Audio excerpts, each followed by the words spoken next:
We don't have a good intro. Welcome to Richard and Karl Play Daggerheart. I'm Richard, you're still coming up with our opening banter.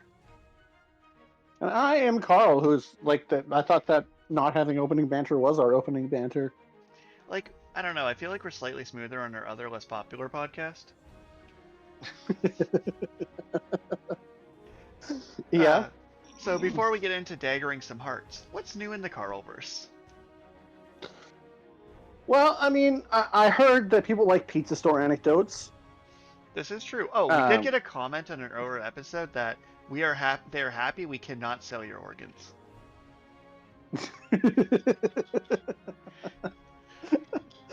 They're happy it is illegal to ship organs. But please continue about pizza antidotes. Antidotes? I like that. I'll give you a little pizza antidote. I believe a pizza antidote is called a salad. Oh, the worst. That was my dinner. Yeah, salad is the worst. Or rather, lettuce is the worst. I really don't like lettuce. I'm not going to go into too much detail about why I don't particularly like lettuce, but suffice it to say, I have some sympathy, perhaps even empathy, for people with food allergies because of my hatred of lettuce.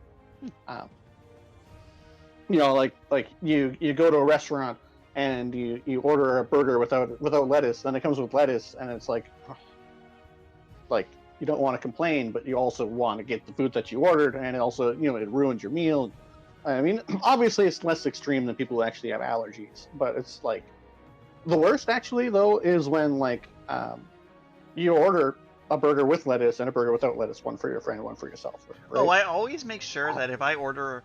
So, tomatoes kill my brother. So if I order 2 burgers, I order them both no tomato to decrease the odds that they screw it up. Right. I mean, that makes sense. But I have had situations where I have one with lettuce, one without lettuce, and the one without lettuce is obviously mine. A friend grabs the burger, takes a bite, they're half done their burger. I open it up, it turns out they're eating my burger. And so it's like, I feel really bad for people who have allergies because it's a similar situation where it's like you have to order special food for yourself. And people who don't have allergies can still enjoy your food. I mean, to be fair, though, you could do what my brother did with coconut and just say you're allergic to lettuce. Just commit so hard to it. That'd be like, guys, I have a lettuce allergy. And that's just who you are now. Because, you hit a point where people are like, whatever, just man up and eat your lettuce. Sexist, rude, and a thing people have absolutely told you before. Now, if you tell them the lettuce could constrict my windpipe and might be directly responsible for me getting organ surgery, then suddenly your lettuce intolerance stops being something they're so flippant about. Well, okay, but so the point of the story is not so much that I dislike lettuce. The point of that point there is that I feel like, obviously, like I say, I don't want to belittle people's allergies because if it's life-threatening, that is far more serious than my disdain for lettuce. But I do feel like I have some understanding and sympathy, or even, as I say, empathy, for people who have allergies because of the difficulties, I will say, though, food. To put a bit more onto your lettuce dislike, which I don't even mind if we don't even get to the TTRPG, because this is important banter. So, for the listeners at home, there was an experiment I conducted to see whether or not Karl just needed to tough it up and not have lettuce. So once a week, a Subway sandwich was purchased for, 2-3 months. So on the last one, a single strand of lettuce could be hidden between 2 slices of meat to see if it was psychological or physiological. Now, the reason I point this out is a single piece of lettuce was enough to ruin a foot-long sandwich for you, correct? I definitely knew there was lettuce on there for sure. Now, my brother with actual allergies, I have absolutely seen that human being eat a piece of chocolate and be like, that probably had almonds in it. I should probably take a Benadryl. So it's like, your aversion to lettuce is stronger than some people's self-preservation for allergies. Well, okay, so the way I was going with this is, particularly if it's a life-threatening allergy, you are taking your life into your own hands, taking a big risk by getting a stranger to make your food. Yes. If you're okay with that risk, and you tell the cook about your allergy, they do have a responsibility to try and minimize the risk as much as possible.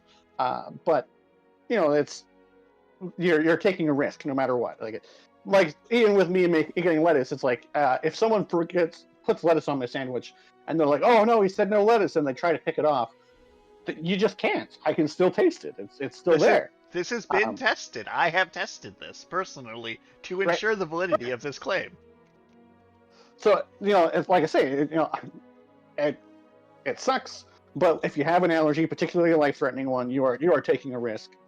But again, I feel that if you tell the restaurant about your allergy, they do have a responsibility to try and minimize the risk. Yes. I mean, I don't actually know, like, despite working in kitchens for years, what the legal requirement of, like, how legally a restaurant needs to care about your allergy is. But it's pretty relevant. Like, if a health inspection happens and your allergenic equipment is not separated, labeled, clear, you do just fail your inspection.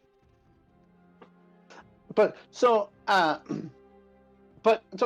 also think people like to order online because they just don't like face-to-face interactions.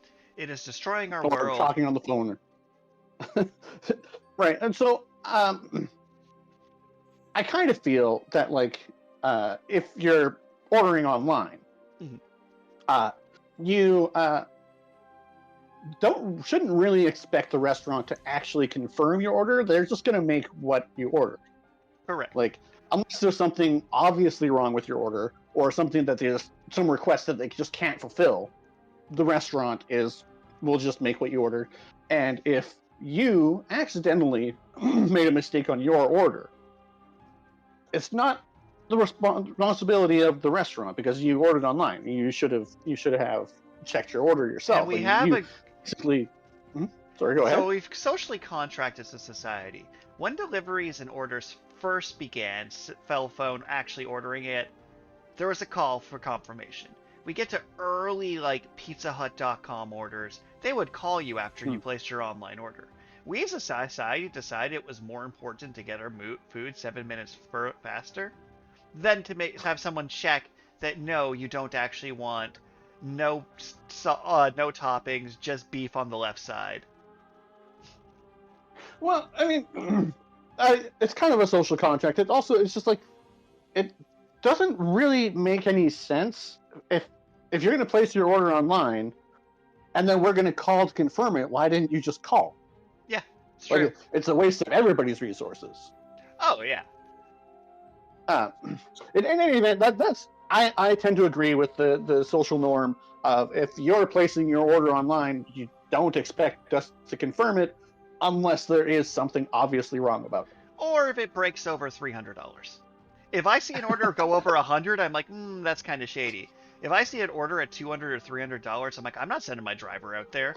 What if they don't give you I'm not going to make 20 pizzas. Yeah, you can tell me in person if I need to lose out on 5 people's wages for the next 2 hours making this meal. Right. But so, working at my job, making pizzas, someone orders online. They order 4 extra large pizzas. Yes. The first 2 are irrelevant. The second 2 are all dressed, which salami, pepperoni, ham, mushrooms, onions, green peppers, pineapples. I immediately pictured all dressed chip spice just being sprinkled on top of this pizza, and I'm not sure that's wrong. I don't know what all dressed chip spice is supposed to be. But it would taste good on a pizza. It probably would. But so that all the toppings on the all dressed. One, just normal. The second one, no pineapple, and it even has a little note. It says severe pineapple allergy. It's also worth noting that pineapple eats you. So I'm looking at this. I'm like, it's pretty bold to order 2 pizzas, one with pineapple and one without, when there's someone with a pineapple allergy. But if that's a risk that they're willing to take, it's our duty to minimize the risk. So make sure everybody washes their hands before handling the allergy pizza. We cut it on with a clean knife and board. Make sure there's no cross-contamination. We send it out. Yeah, like you do. They call back and they're like, yeah, I'm calling back to complain because there's pineapple on my pizza. And I'm like, No, we specifically made sure to cut that pizza on a different cutting board and everything. We did everything we could to make sure there was no pineapple or cross contamination on your pizza. And they're like, yeah, I'm talking about the other one. I didn't put no pineapple on there because I forgot, but you guys, like it's an allergy. You guys should just know. And it's like, Anytime an argument in any context, literally any, I mean any of you guys should just know, you've lost the argument. Doesn't matter the context. Yeah. So, I mean, eventually, like, she wanted a credit or a refund, and eventually we're just like, yeah, no, I mean, this is your mistake. We're going to be generous and give you a $5 credit, but, like, you ordered online. You have the life-threatening allergy. We did everything we could for the one pizza that was specifically able to be allergy sensitive. Like, you're lucky we're doing anything at all for you. 5 years ago, 6 years ago, X number of years ago, when I was in the culinary world, I was a different human being. I had been broken down by subservience, right? Like, I was used to just bowing my head and accepting the orders. Now that I'm a professional communicator, where being an idiot and publicly stating things is literally my job now, I'm a different person. So it's like, 5 years ago, had this person yelled at me over the phone, I too would have been like, I will do a comp, I will do this, I will do that. But current me would have been like, what, should we have, like, why didn't you write in the additional comments both pizzas? Or here's a thought, if you're ordering 2 pizzas for yourself, and follow me here on this one, share the second one, you fat son of a bleep bleep bleep bleep bleep. Because it's like, you have an entire pizza you can eat. That implies that you're upset you can't eat the second entire pizza. I don't know. Maybe don't eat 2 pizzas in one sitting. So I don't think I can maintain a kitchen job anymore, because I might say what I'm thinking. Like I say, at the top of the story here, it's like, I have sympathy because the people who can enjoy pineapple can still enjoy the pizza without pineapple. So it's like, maybe some of her friends are just dicks and they're just going to eat her whole pizza and then leave her with the pineapple pizza or something, but I don't know. It's like, to go to your earlier burger example. So if we ordered 4 burgers, right? And then we went 2 without lettuce and 2 with lettuce, and I ate one of your ones without lettuce by mistake. You know what I would do? I wouldn't complain to Burger King. I would go get you another burger, right? Like, that seems like the thing to do. Or I would give you my burger, or, like, figure out something, because, yet again, it just seems, like, I know from insider knowledge about Redacted Pizza that 2 for 1 is the deal. So I can kind of see, like, you would never only buy 1 pizza, typically. Right. But make friends, and then share your pizza. Then you have friends. Well, and like I said, they ordered 4 extra large pizzas, which is in theory enough for about like 16 people. Like, there should still be plenty of pizza to go around for everybody who has specific needs. But regardless, I think we probably lost a customer because they were upset that we didn't want to actually give them a full, like, you don't think so? If there's one thing I know from data analytics and restaurant managing, pizza people don't order based on any factors other than geographical location and price. If I were to order from my Pizza Hut and they poisoned my brother, and I'm like, you guys straight up use peanuts on this pizza, why would you do that? Use peanut-based pepperoni that looks and tastes identical? That's insane. And they'd be like, sorry. And I'd be like, I'll never order from you again. And they'd be like, okay. And then a month would pass. I'd go online, it'd auto-select that pizza place, and I'd end up with the same poisonous pizza. Like, the idea that people would boycott a business, people couldn't even commit to not using Amazon during a 50% tariff hike. Like, people couldn't commit to buying Canadian brand maple cookies on the shelf to, like, fight for national sovereignty. Literally invading armies to the south. Like, well, I can either spend 13 cents more or directly give funds to a hostile military power threatening to annex us. There is no way. Like, you'd have to have, like, actually have hospitalized them And then it wouldn't even be them. It would be like their partner who doesn't want them nearly dying playing watchguard over the pizza. So I think you're fine. Yeah. I'm calling their bluff right Yeah. now. What are they going to do? Order from the other pizza place? Come on. Makes sense here.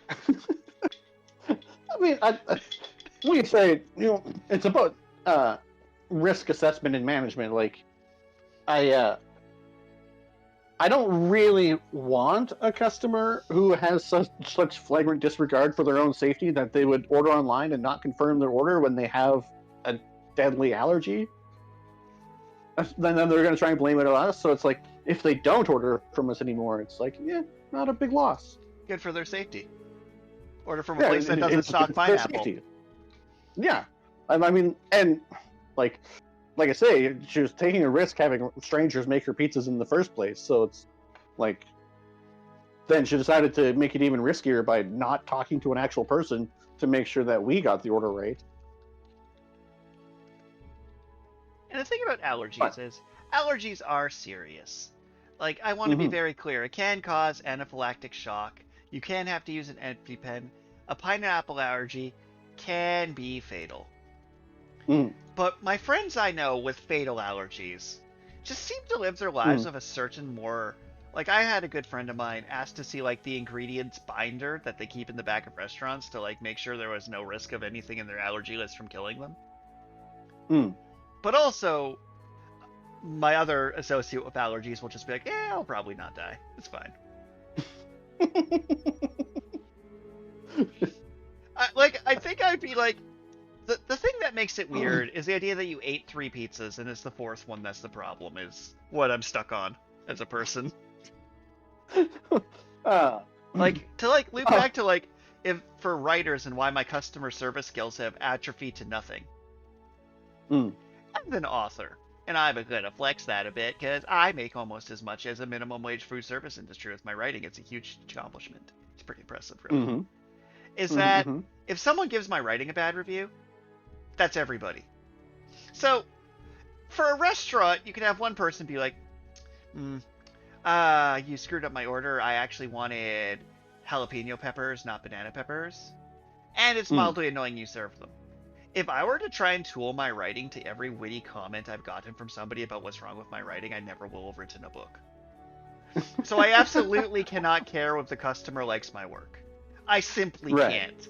Because I've heard everything from, the story would be better if the point of view changed to, there's a typo in the dedication, so I stopped reading it there. So I'm like, wait, you didn't get to the book because the dedication bugged you, and your thought wasn't, skip it, it was, well, the book is ruined? So, don't get me wrong, I've become much more warm to the kindness of strangers. I enjoy human beings more than I did 5 years ago as a general rule. Not to sound bitter. I've just separated real human beings from other human beings in the pile of customers, angry reviewers, people who don't affect my day-to-day life. They're not really people to me as much as they should be these days. I have enough named people I have to care about and pay attention to. So, if someone was like, I'm going to sue you for pineapple on your book, I'd be like, why are you reading my book? Why are you doing this to yourself? And I get that a lot, being like, like, I'll do a workshop, give it to the workshop group, and someone be like, I didn't really get it. I'm like, well, that makes sense. It's about quantum jumping robots. What do you prefer reading? Literary nonfiction? Oh, that's probably why. And like, it's too complicated. Can it be less complicated? I'm like, no. I think I'll just take my business elsewhere. But so on a more nerdy note, my workplace schedule has been screwed up for a while because one of our foreign workers returned home for 3 months. That makes sense.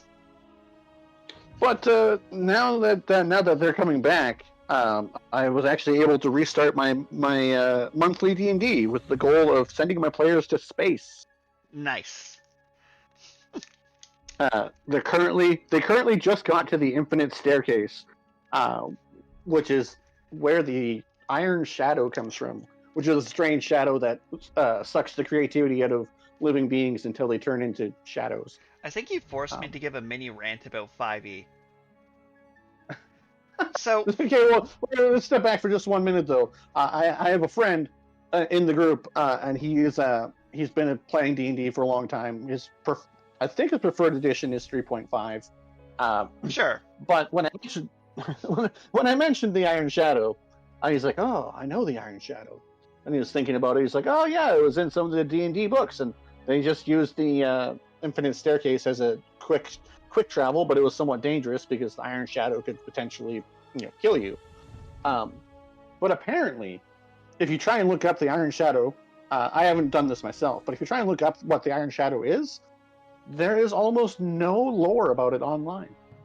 So my mini D&D rant, and just give me 2 minutes to give this pipeline. Okay. It is not an angry rant. It is not even a judgmental rant. It's a fundamental misunderstanding between how your audience uses a product and the story you're trying to tell. So, in D&D adventures, over like a 5-year chunk of time, they slowly gave more and more pieces of plane chase material, right? So they could like be elaborate when they announced that it was coming to it, or Planescape. So it's like you get to the end of Dragon Heist and you see the helm of a ship. You get to the Frost Rime and you see its cannons. You get to here and it's like, if you were to like play every 5e adventure from start to finish, you would end up with a ship to go do plane chase adventures. Huh. No one has ever finished a campaign book on Earth. So it's like, I love the idea that like, okay, you have these like little Easter eggs here and there to create this awesome plane hopping hunt down Nico Bolas by going through all the locations epic adventure that physically is impossible to do. Like I said, it's not a good bad or a bad rat. It's just funny for the like. For example, they gave out this Unearthed Arcana recently, which like these are playtest classes. People are like, oh, these are Dark Sun classes. Dark Sun is coming, yes! And I'm like, you're gonna find 8 people in 4 years to start playing Dark Sun? Okay. It's like, the hype is so weird because D&D products just cannot match up the play speed to do like hype cycles the way other things will. It's like, oh, foreshadowing. Right.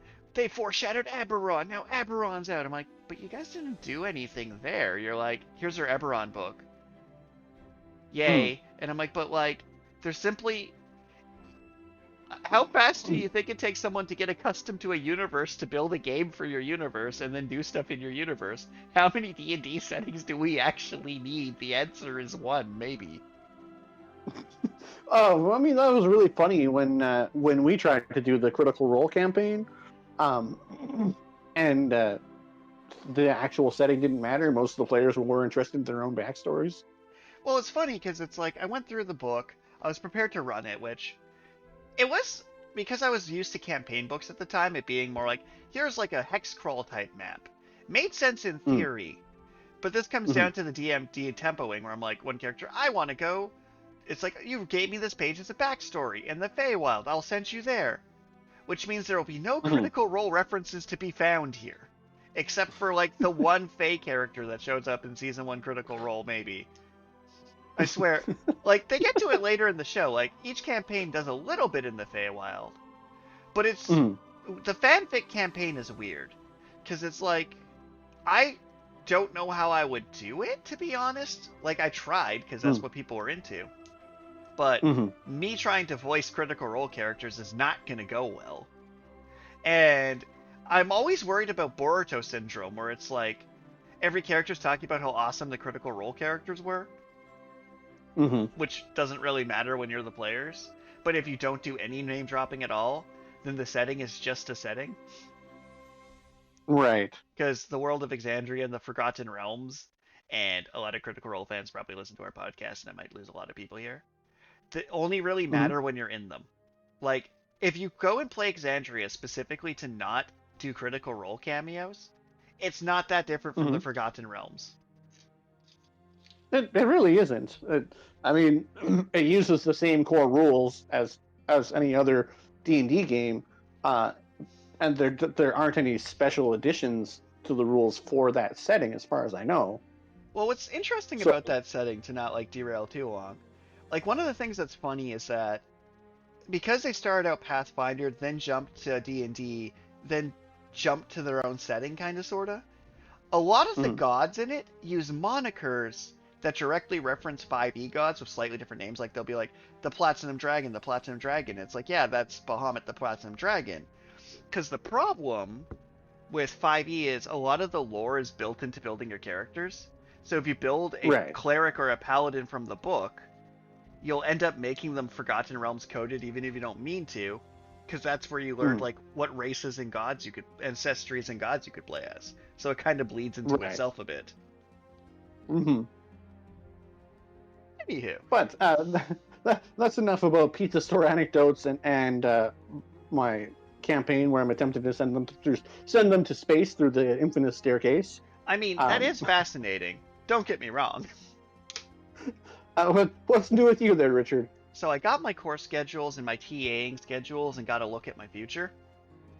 Mm-hmm. And I have a lot of 6 in the morning in my future because I have to be like at the campus ready to be functional by 9, and it's like an hour and a half Ooh. to 2 hour commute. Plus I like to like shower and brush my teeth and be presentable.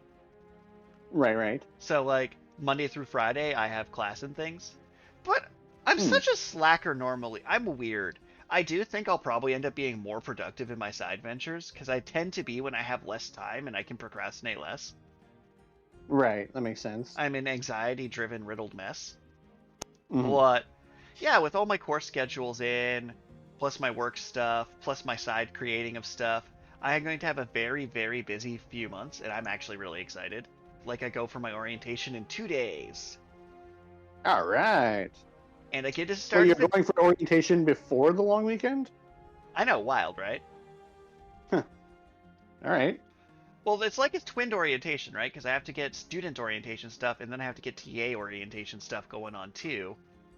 So I can like do my professor assistantship type stuff. And all in all, I am a very happy creature. Yes, once you can be officially called Professor Vlad. Right? No, I think I'm gonna like after my Dr. Vlad. Well, the thing is, my master's can go into a PhD program. It is entirely possible for me to get this Dr. Vlad thing going. In communications. Objectively pointless. You were making fun of my professor for being a doctor of musicology. Yes. The thing is, I do everything for the bit. Like, it's saying Richard PhD on our downloadable Daggerheart files is hilarious.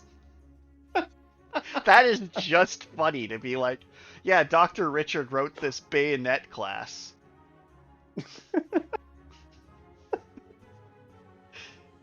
Just good stuff. All right. So, that's all I really got new with me. So, are we ready to get into this game?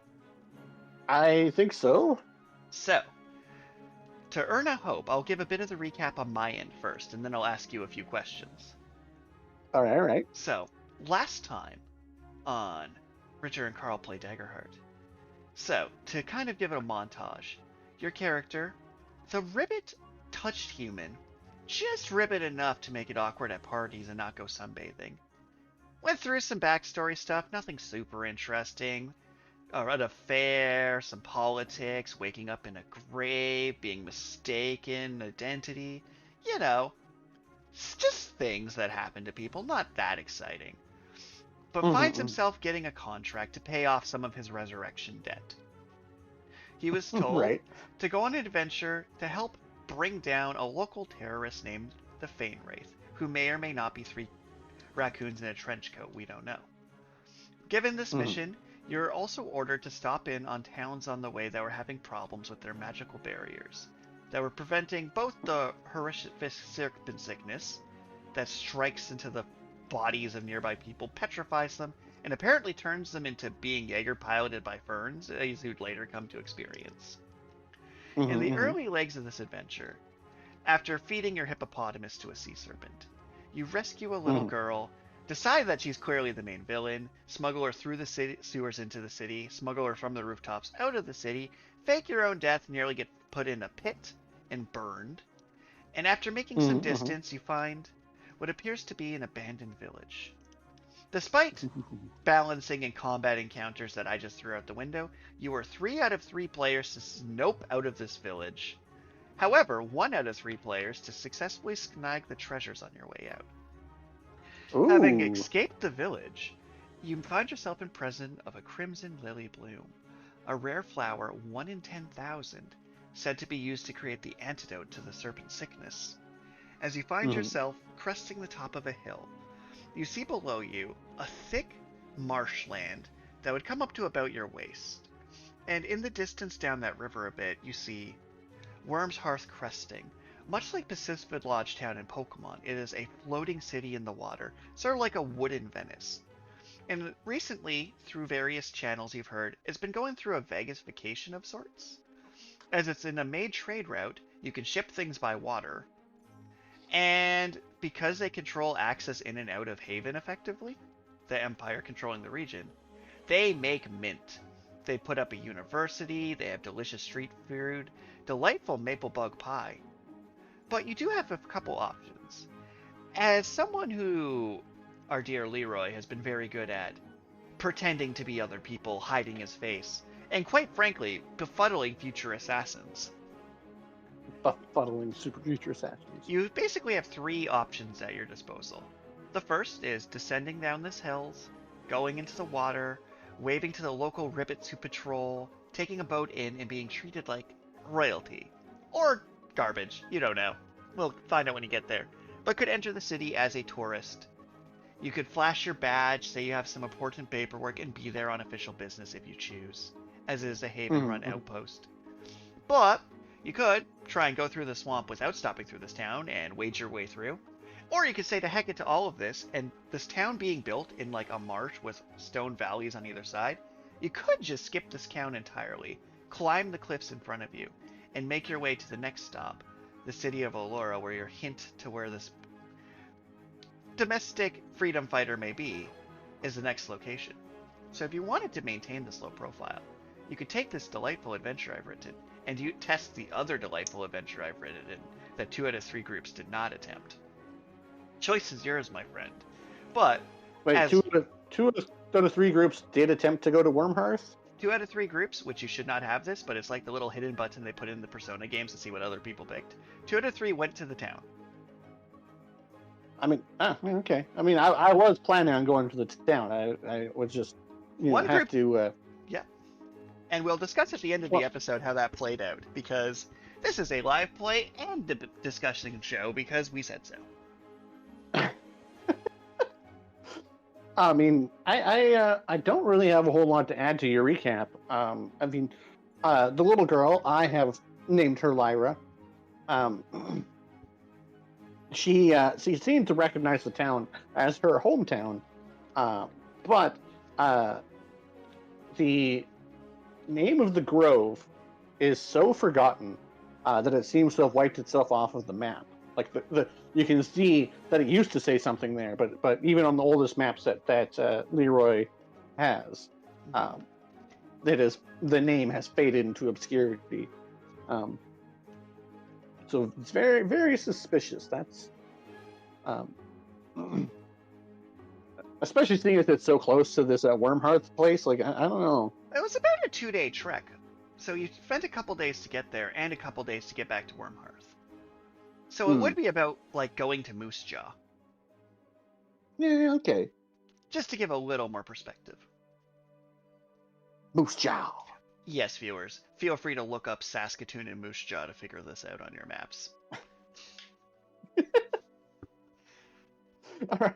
Anyways, but yeah, I mean, all that I really have to add to your recap is that that appeared to be Lyra's hometown and is so forgotten that even the maps have forgotten its name. I'll let you take a hope for complying and complicitation.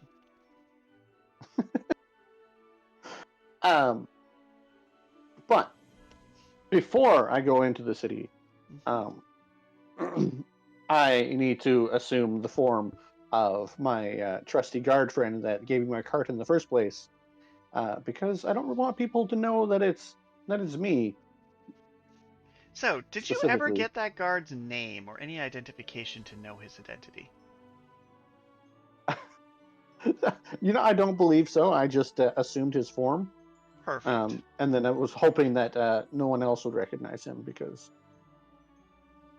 I mean, we're going, away from the city, and I assume most guards don't actually leave the city that often. That is definitely true in this setting. Very But well then. so I need to mark a stress, and I am disguised. And for context, I currently have 5 fear. All right, all right. Eagle-eyed listeners may realize that that seems like a number I pulled out of nowhere because I didn't actually remember how much fear I had between games. And you would be correct. Well, I mean, I have 5 hope, so although my hope is actually tracked between games, so I actually genuinely know how much hope I have. Well, you took a short rest, which involved me rolling a d4 plus 1, and I feel like I nailed it.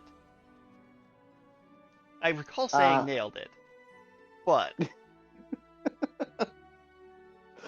But yeah, so I mean, I assume the form of my guard acquaintance-ish person. And did we come up with a description for him? I'm trying to remember. I believe he was a broad-shouldered cat person.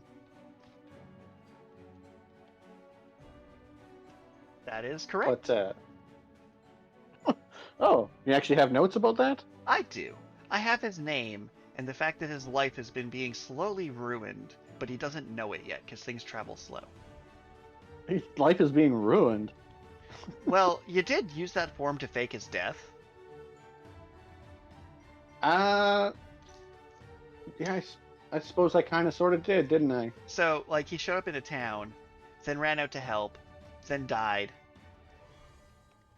Very confusing. Think about it. Just to be above board, I don't think this information would ever make it back to him, because that's a pretty closed loop. Like, people can't really write his next of kin when he just one out died and got thrown in the corpse fire. And then somehow reappeared in Wyrmhearth. Mm-hmm. And, like, what's funny is they didn't think to frisk your body before they threw you in the corpse pile because they were dealing with an infectious disease outbreak. Mm-hmm, mm-hmm. But I mean, so for now, I mean, I'm just going to approach the gate. I assume I look kind of haggard and worn because I haven't actually like fully slept in several days. I'll allow it. And I also assume that dusk is very nearly over because last session was in twilight. Yes, so soon it will be day. Soon it will be day. Wait, no, you started during the day. Soon it'll be night. You are correct. My apologies. Yeah, well, I mean, I definitely said dusk, which was, the opposite of dawn. You are correct. Good for you. Yay. But I'm going to approach the city gates, and are there any guards on duty? So as you start like wading out from the swamp where you see the surf goes, you see 2 friendly ribbits waving at you, and you see one in a gondola kind of heading out your way. Oh. Yeah, I mean, I'm gonna wave them over. And, actually, do I need to mark a stress if I want to wave with my tongue? No, I'll let you have that as a freebie.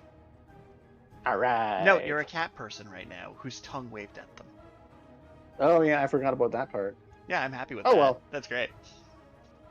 They like look at each other a little confused. One shrugs a bit. So as the boat gondola's up to you, and it's like about like mid-section high, the ribbit. Mm-hmm, mm-hmm. Care for a lift to the city? Yes, I would love a lift. As you 2 climb in the boat. Please continue. Mm-hmm. Yes, I'm here on official business. I've been informed that there's been some problems with the barriers in this area, and just coming to double check and make sure that the town's okay. Oh, don't you know, we don't actually need a barrier around here. We just use sticks, and points down the entire village is floating. But yes, gondola ride free for you, good officer. Free for you. And they begin to paddle your boat, and you arrive on the docks. As you step off the spongy path into the creaking plant walkway, Wyrmhearth Crossing embraces you in its ramshackle charm. It's a patchwork of rope bridges, floating platforms, and squat towers that sway just enough to make you wonder if this whole place might drift away. Not really needing a magical barrier, its solution to prevent disease is the gondolas are the only way they let you into the town. If you just try and swim up, they just shove you back into the water. It's a clean and efficient system. And you see the lanterns burning softly in the mist, throwing shifting halos of light as you know that evening will soon be upon you. And a squad of Havenite guards wait there where the gangway meets solid decking. Like many you've met, and like many like you, they look more tired than suspicious. As you pass the low arc on the guard station, which is also the port in the situation, you do see that the local police station has an attached bakery. And the scent of fresh bread and pies, possibly containing maple, and possibly containing dragonflies, wafts over to you. And you see one of the guards is coming up as they're like checking your badge and basically papers pleasing you. I'm going to need you to go ahead and make a presence roll to see if you can maintain that you are a guard. Because technically you've never went through official guard training and you've just kind of been winging it based on the fact that no one's really been asking you too many questions. And now they're asking you too many questions. Well, you see, the nice thing about my uncanny disguise is that it gives me advantage on presence checks to avoid scrutiny. Excellent. So I'm sure you'll do decent here and not at all biff it. I'm not actually prepared for what happens if you biff it. It'd be fascinating. No one's ever biffed it walking into the town before. And roll. A 20 with fear. Directly to jail. No. So, as you go in, explain what you're doing, pepper in like 90% truth, because technically the only lie here is your face. What name do you give the guards? For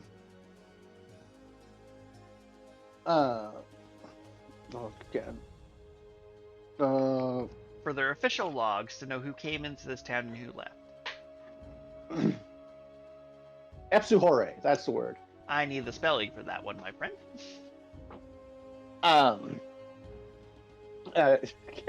It is got it right. EPSU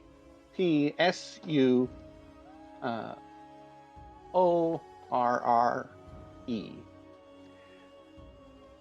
Okay.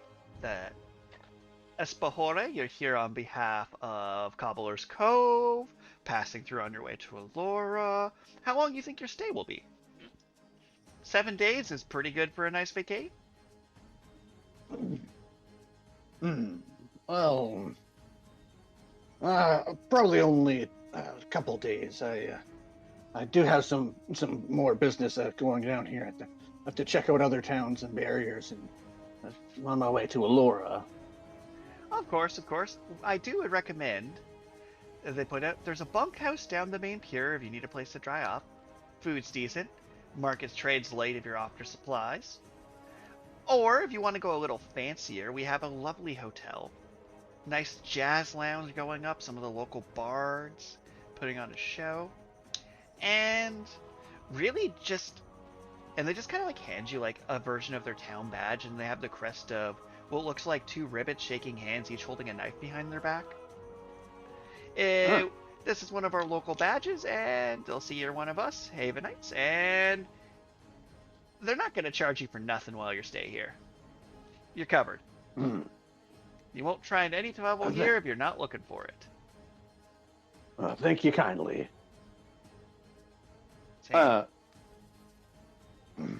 Well, I mean, my character is quite tired. Leroy is definitely going to be heading towards. I think he wants a nice hotel. Like I've been on the road for pretty much 7 days. All right. So as you go down the pier to the nice end of town, which most of it's pretty nice, honestly. It's like they've definitely done some. The best way I can put it is, it feels like what used to be a trading post, a pretty mid-tier one, has done what the coast near Niagara has done, have set up their kiosks and stands and food courts and commercialized the living heck out of this place to trap tourists while they detox before they head back out to the other side of the trail. Mhm. Smells good. It's relatively festive. Not quite the full festival like you left, but pretty pleasant. Mm. So as you find the nice hotel and enter the lobby, you see a peculiar sight. You see a high-ranking Haven mage, sparkling, pristine robe, gold trim around it.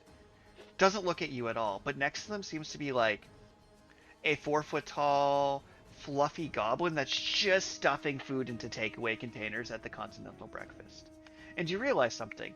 This hotel is so classy. The breakfast just goes. They just keep restocking the food. There is no check. There is no pass. They don't care. Cucumber water by the doorway. It is beautiful in here. And you see what looks like kind of like a beetle-coated fairy. Like, they're a fae, but they have, like, the forehead horn going on, like the chitinous armor, and they're wearing a nice suit. Huh. Constable? Do they have any badge or insignia indicating their rank? You get a vibe of hotelier is their rank. Ah, yeah, yes, okay. Well, I mean, yeah, they know I'm a constable, I guess. So, I'm just looking for a room. Me and my friend here need to rest. Highly recommend you head to the bath hall 2 doors down first. We'll get your room ready for you. And it will be a lovely time. And do you have anywhere to repair armor around here? Oh, yeah, if you head down the dock. You know what, actually, for some of your esteem, we have a couple workers on hand, and we can have this fully fixed for you by the time you come back from your bath. Yes, that would be lovely. And I mean, there's nothing special about my armor, so I'm just going to hand it over. Alright, so as you head up to the room, get changed, load the armor onto like the repair cart, they take it down, they show you where their little repair area is. You see people mending napkins and fixing brasswork.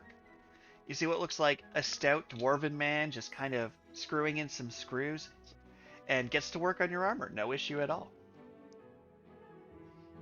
All right. This is pretty luxe. Well, I mean, I don't really necessarily need a long rest, but I mean, Leroy is quite tired, so I think after this bath, he's just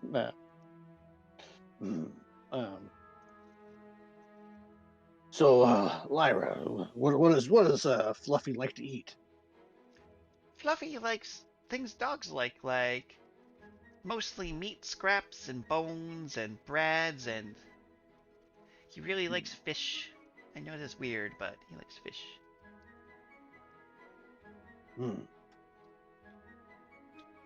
Is there like a bell to ring for room service or something? Absolutely, there is. So I mean, yeah, we're gonna ring up some room service. So for the sake of brevity, oh, actually, go ahead. No, I just want to order a whole fish for Fluffy so that Fluffy can. I want to feed into her delusions that Fluffy's still alive, but I also think it's funny that Fluffy, the bone dog, will have bones. Well, it's amusing as Fluffy eats the fish, and you see, like, as it's chomping on the bones, cracks in its own bones begin to fix, like it's leaching the calcium from it. And all right. Feel free to take the benefits of a long rest. Actually, a complete long rest. Not only does your HP and stress recover, your armor has been fixed. You get a couple hope. This is a very, very comfortable, relaxing stay. And confirm. And with that, and the day is yours after what was a truly terrible journey. What would you like to do? Okay, so I guess now I need to open and inspect my treasure chest. You did acquire an entire treasure chest. I'm going to have you roll a fresh 2d12 for me. 2d12. Yeah, the quantum uncertainty principle, there could be something different in this chest than was there last week. I rolled a 12. So you open the chest. It seems empty. What? So you're messing around with the chest a bit. Go ahead and make a knowledge roll for me. All right. A 9 with fear. Ooh. I'm gonna spend that fear. Something somewhere happened. So, after fiddling around with the chest for a while, and Lyra comes up, pokes on it, and is like, you gotta say the magic word. Hmm. Do you happen to know what the magic word is? She puts her hand on the chest, and like her eyes light up slightly. Uh, and she goes like, okay, what you do. So she says a phrase, and you don't really recognize the language. It seems pretty arcane. And then opens the chest back up, and there appears to be a handful of gold pieces inside it now. Huh. And a scrap of handful paper. Of gold pieces. Ooh. What's on the scrap of paper? To change the word, knock inside the open chest 3 times and speak it to hide your secrets. Ah. So you can go ahead and add the empty chest to your inventory. Appears empty until a trigger word reveals its contents.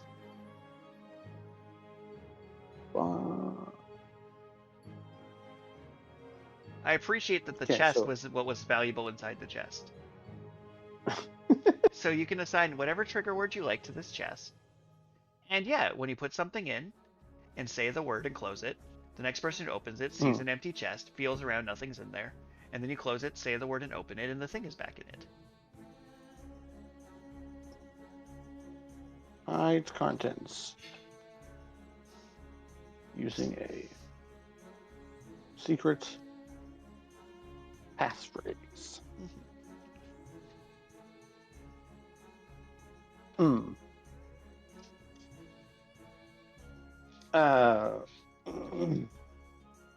Okay, well, first things first. I need the name of a random beetle. Let's see, random beetle name. Ringo. Well, that's very clever. Thank you. I was quite proud of it. I no longer look like John Lennon, no matter how round my glasses are.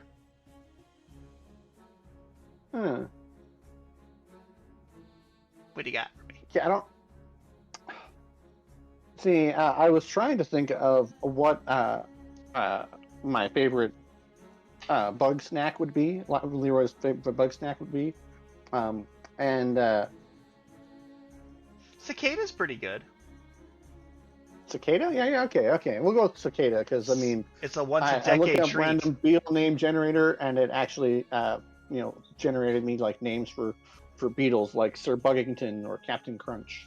I'm very thrilled with how much closer my guess was to what you got than what you wanted. And for context, so this is a reasonably sized chest. You can carry it on your backpack, but it's pretty hefty. And if push came to shove, you could absolutely hide yourself or the little girl in it. But it's about the size of like a suitcase, so like you'd have to contortion yourself into it. Right. Okay. So I basically just have a secret suitcase. Well, yeah. So I mean, I am going to change the past phase to be cicada. Nice. Because I don't know enough about beetles personally, but that's good. That's a good name. And Cannon, that is now Leroy's favorite bug snack. Because they're so rare and look like perfect cell. But okay, so this town is a stop on the way to Allura. Yes.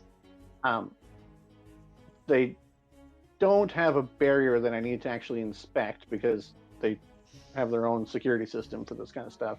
Yep. And you have noticed a lot of Haven mages milling about.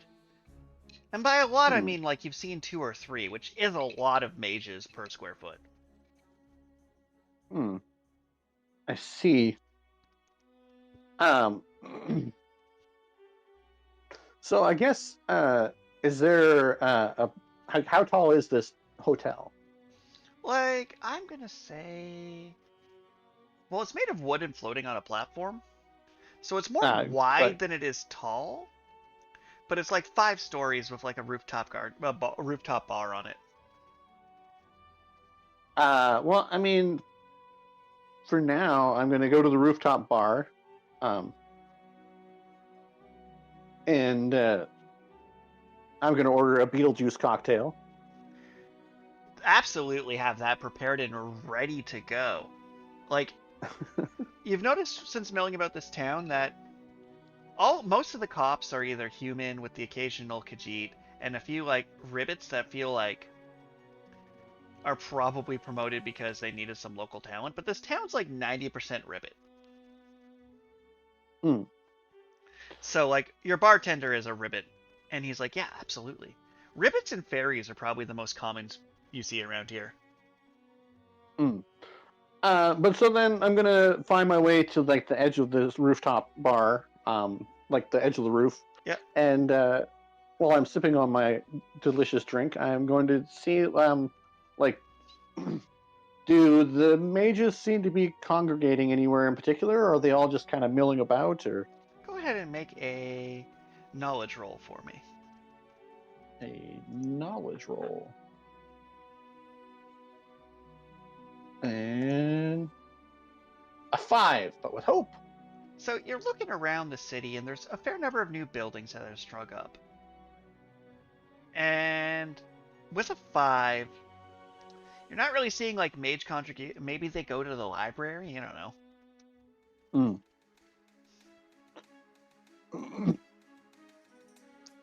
Five's pretty Well, bad roll. okay. What all do I? Because I have my dossier still. Mm-hmm. My dossier of important names that I got from, what's his name? He has a name. He's a spy. Kern. He is Deeren. Kern Dern. Deeren. Um. Okay. Well. So I'm also kind of looking for Elroy, even though Deeren thinks I'm Elroy. Mm-hmm. So tell Um, me a bit more of Elroy. What was his day job before you were a fake body for him? well, I mean, he worked for some sort of mob organization, um, which is to say that I'm hoping that somewhere in my dossier. Okay, so in the description of my backstory, I said that Elroy worked for a mob and needed to fake his own death to get out. Mm-hmm. Um, so, would I know what the name of the mob that he worked for, of the organization? I assume so. Go ahead and make a knowledge roll for me. Also, things are a little blurry after you found yourself in a dirt nap. Fair enough. There's that is an 11, but with fear. Appropriate. So, what you kind of know is that Elroy was up with some sketchy folk. And the mob is one way to put it, but Haven is how do we say, an aristocracy type situation. Several kings pledging fealty to an emperor. Mm-hmm. So, most crime will actually trace its roots to a noble backing. Mm-hmm. So, the quote unquote mob he owed money to was more likely the private accounting of some nobles. And I see. my question to you is if you had to give Elroy a Daggerheart character class, what would it have been? What kind of work did Elroy do? What kind of vibes did he give you? What kind of work did Elroy do? Well,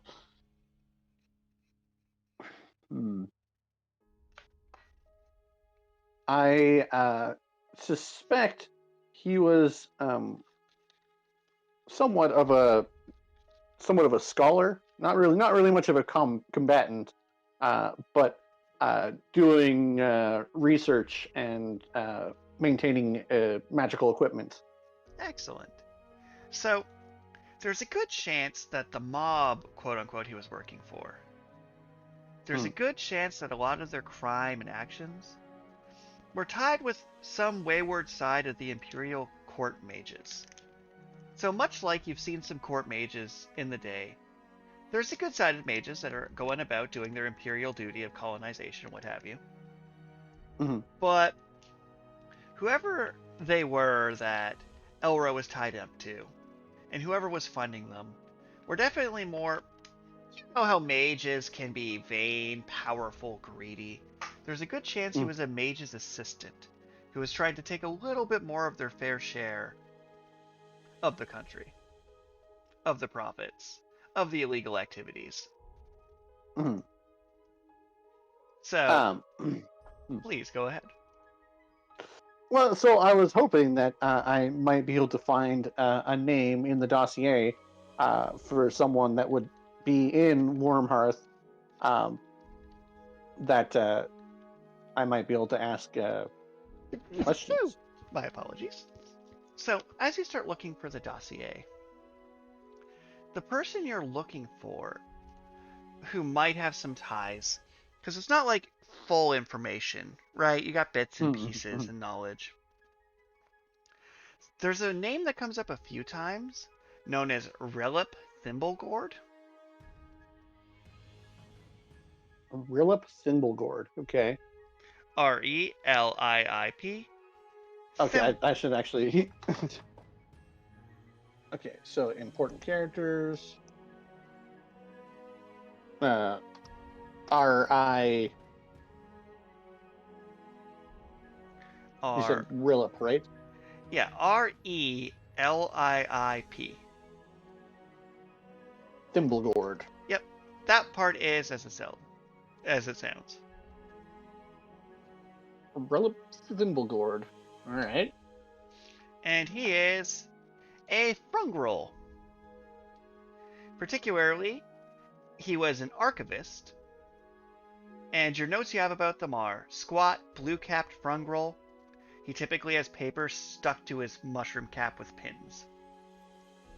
Hmm.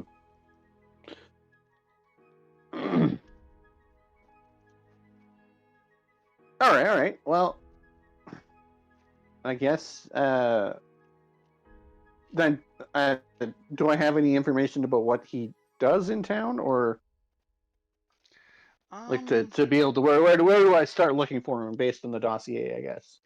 so what you hear here is from your little bits that you have on the dossier is he's an import-export specialist. Yeah. Typically found moving around rare literature. Yeah. Okay. Okay. Um. Well, then I guess the first place to go and check out would be. I assume there's a library here. Yes. No. Yes. So as you start heading down towards some of the newer Haven buildings, they put in first aid centers, libraries, soup kitchens, public housing. Hmm. As you're heading down the docks, though, you you feel it over the corner of your shoulder. You're being tailed. They're not particularly good at it, but you're being tailed right now. Mm. However, as you're feeling like, oh, this is going to be a cakewalk, the sun finally sets and the darkness starts to go across. And even though they've been lighting lanterns all through the day to get prepared, your eyes will have some issues adjusting. Mm. Because as you're walking along and the two alleys meet a narrow platform between the reedwalk chalks, the bell tolls to mark the hour, the sun sinks behind the tallish watchtower, and there's like a blinding flare of light in that moment across the water and the polished iron fittings at the pier. With that Ah. sudden glare, too fast a warning, you feel like these attackers are on you. Go ahead and roll a instinct check for me, please. An instinct check. All right. Instinct. Was that a reaction roll, or was that That was a regular roll. a regular roll? All right. So 14 with hope. So that was also kind of my way of deciding who gets to jump on who. So with 14 with hope, the focus stays on you. At the end of the alley, you see two people in definitely not Haven outfits. Definitely more Wickling retirement cloaks and insignia you don't quite recognize. The first one looks like a dwarven man with butterflies in his braided green beard and looks kind of shaky.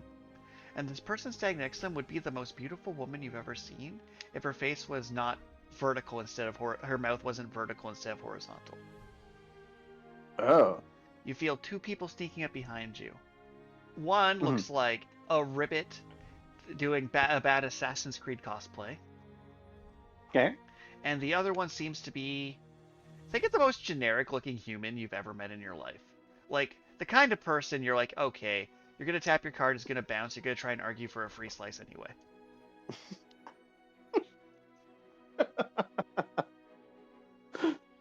So, my question to you before this combat begins, how do you know these assailants are not hardened killers or elite assassins?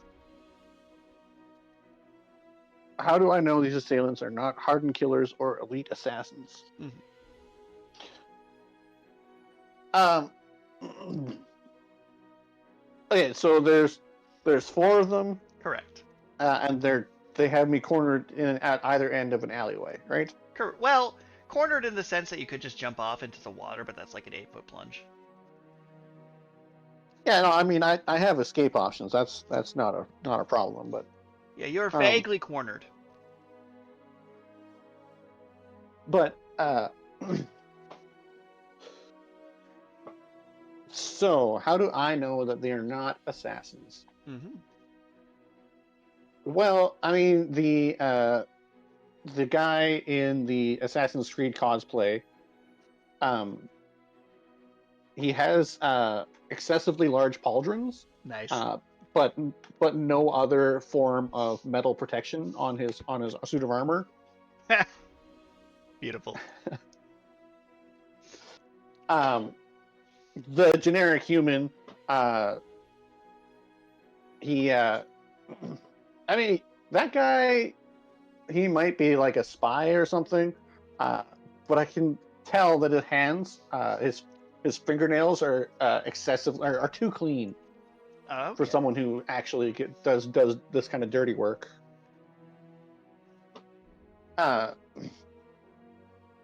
Similarly, like the dwarf with the green beard, I mean, that's either a terrible disguise or he's just going to stick out like a sore thumb. There's no way he could actually be an assassin. As you look him over and think that, you do see he seems to have little butterfly wings on his shoulders, but they would not be enough to lift his weight. The only one that it would be a little bit suspicious is the one with the weird vertical mouth. Okay, so I assume it goes like down from her nose, like across her chin, or down her chin. Yeah. And then her chin would kind of like open up like a predator mouth. Yes.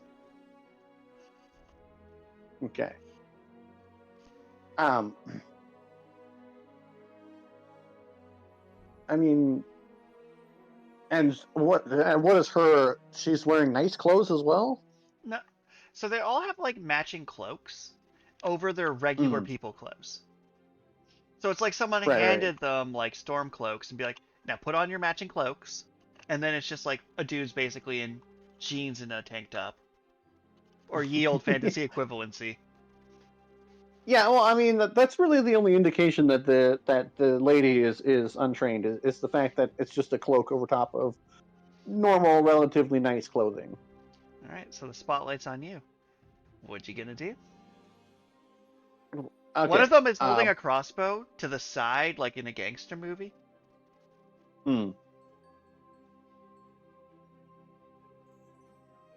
Okay. So I am assuming that I took time to get my armor back You from are the repair at shop. peak fighting form. You have Okay, been good. never in your life more qualified to murder these 4 people if you so choose. Like, you even deliberately had a light lunch so you wouldn't cramp up. And that was like an hour ago, and it's been like pretty, like, you're good.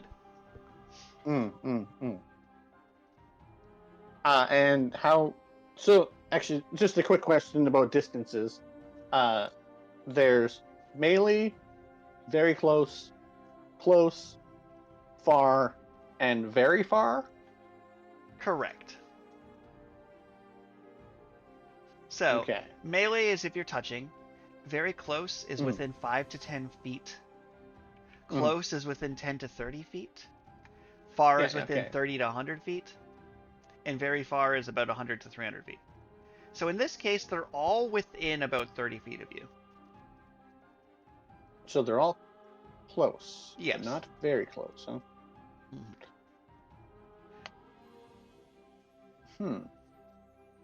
So if you run towards one group, the other group would be about far away from that center because you're in the exact middle between them. Okay. Well, what I actually want to do, I think, is I'm going to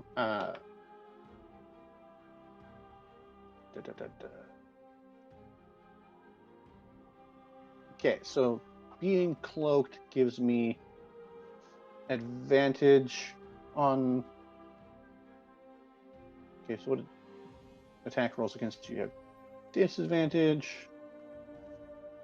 Click to see more. Oh, I see. A journal entry is covering it. And there's also a center button with an eye on it that lists what all your stats do if that ever comes up.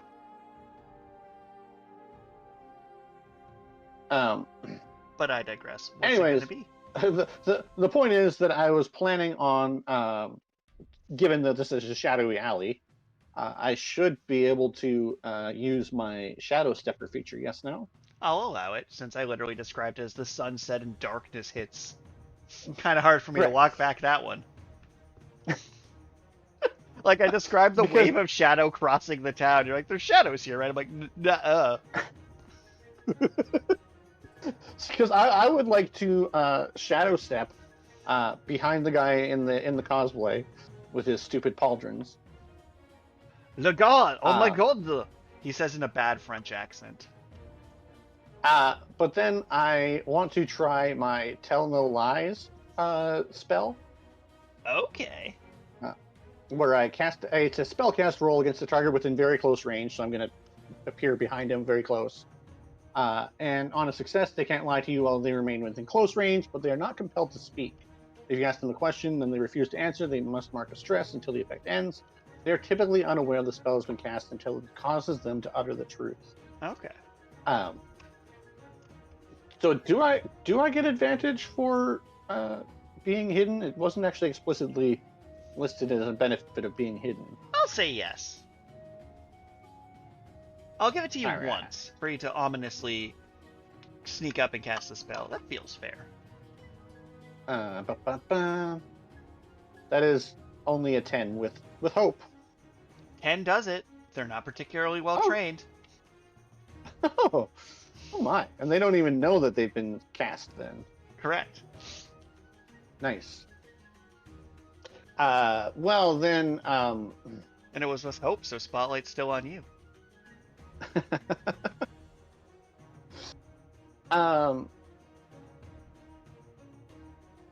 Okay, so I guess I'm just going to walk up behind him, put my knife to his throat, and be like, "Who are you working for?" And he's going to say in response,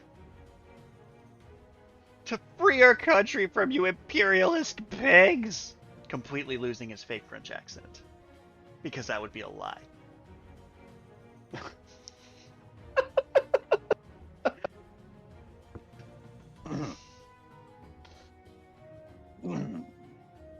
So you're saying that you independently acquired these matching cloaks?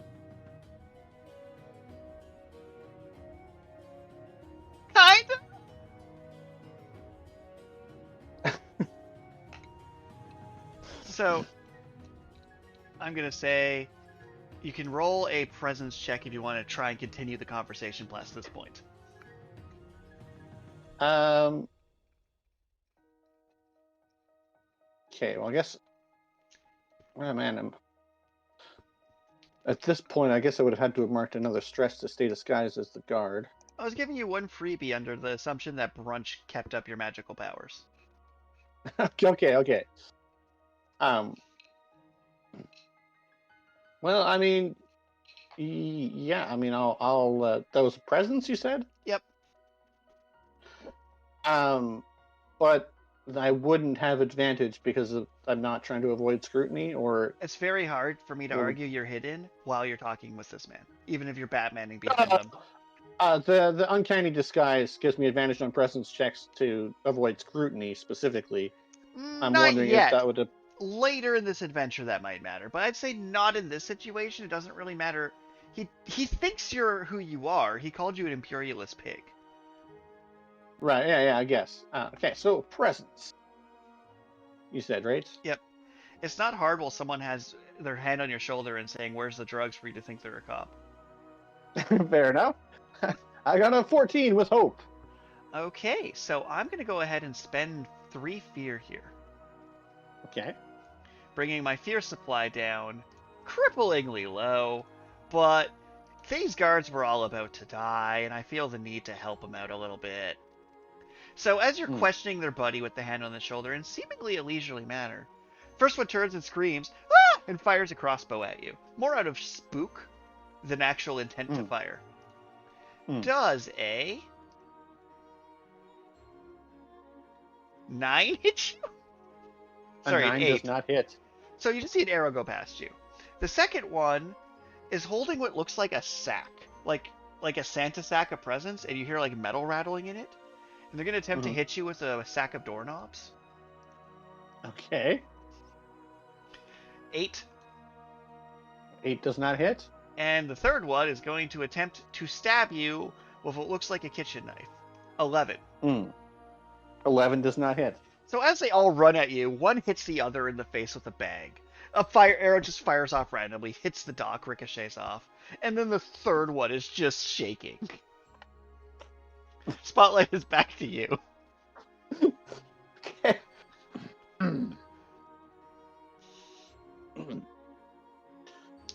So I want you to know you did like a limbo matrix slow motion backup as the bag went over your face and thwacked the other one. Not enough to do real damage, but enough to hurt their feels. Okay.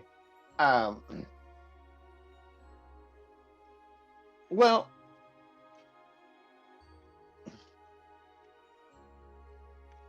And for the record, it was the human guy who tried to swing at you with a sack of doorknobs. The human guy tried to swing at me with a sack of doorknobs.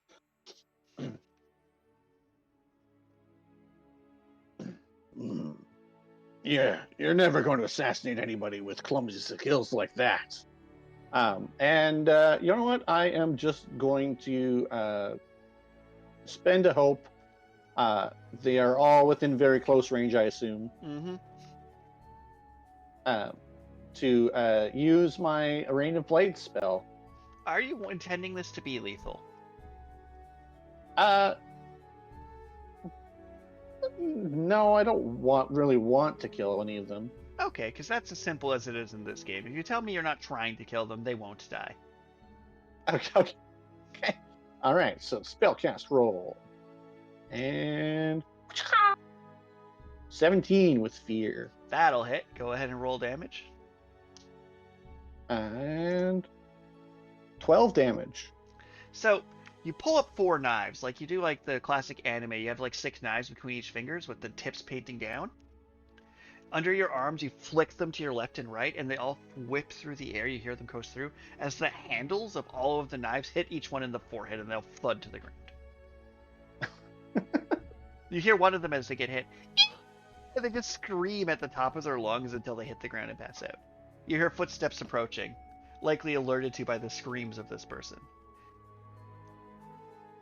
With your kind hearing, you assume that's the town guards on their way. Okay. Well, I guess I need to quickly rummage through their cloaks, see if I can find anything, and then hopefully, as soon as I think the guards are anywhere within sight, I can just use my um, shadow stepper feature to.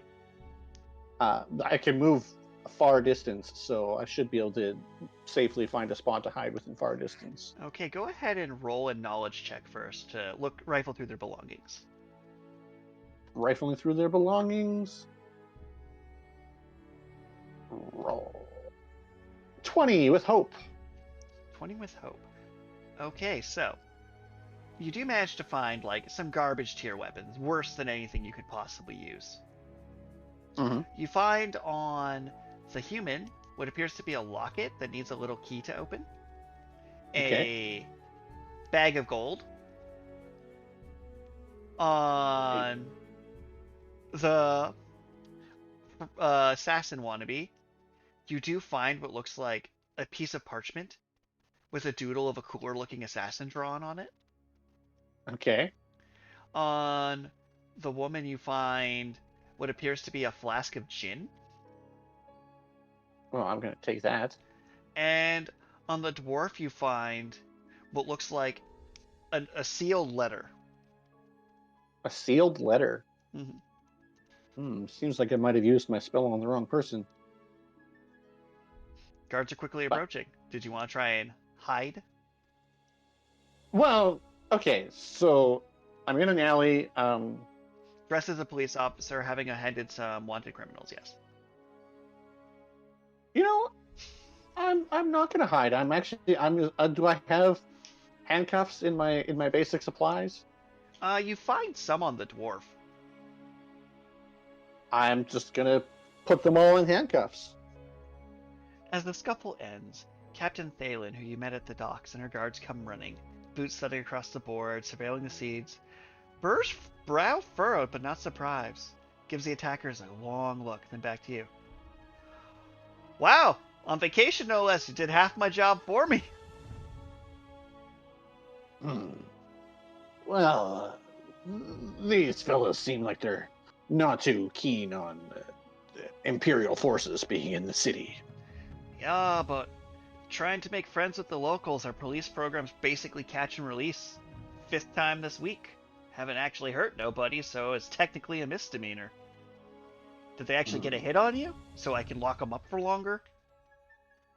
No, they didn't even scratch me. Well, I guess that's good. That's good. I don't want to give a bad impression. Sorry. I don't get a lot of...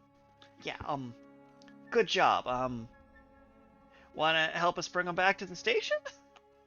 And you see one of the guards sure. is holding like 2 coffees.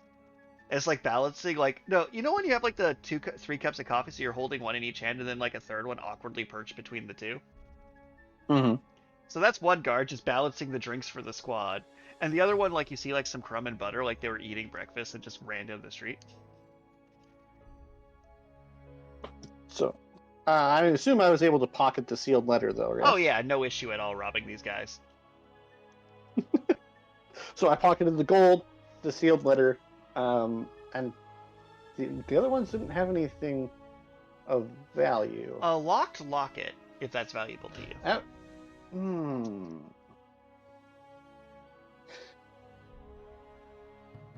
It's the first time in 10 years of D&D you found a locket that was in fact locked.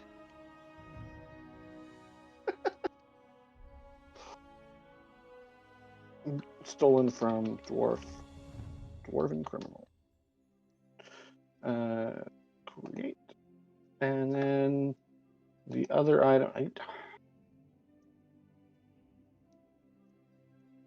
I am gonna have pocketed the locked locket. All right, you can just go lock-it. Lock it. That is how it is in my notes. Yes. And sorry, which criminal was that one from? That was from the human. From the human criminal. All right. Lock dash it.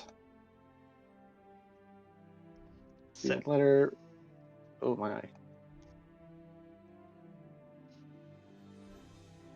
So, as you make it back to the guard station, you sit down, and the guards are put in their cells, which one of the cells has like a hand crank dough mixer in it. Okay. Another one is clearly a dry storage of some kind. Hmm. With just like cans of like sacks of flour. And the other two seem to be like actual lockup places. It is amusing to you that they didn't take over the bakery to build their guard station. They took over half the bakery to build their guard station. So, at this point, the captain looks at you. You have any questions for these guys?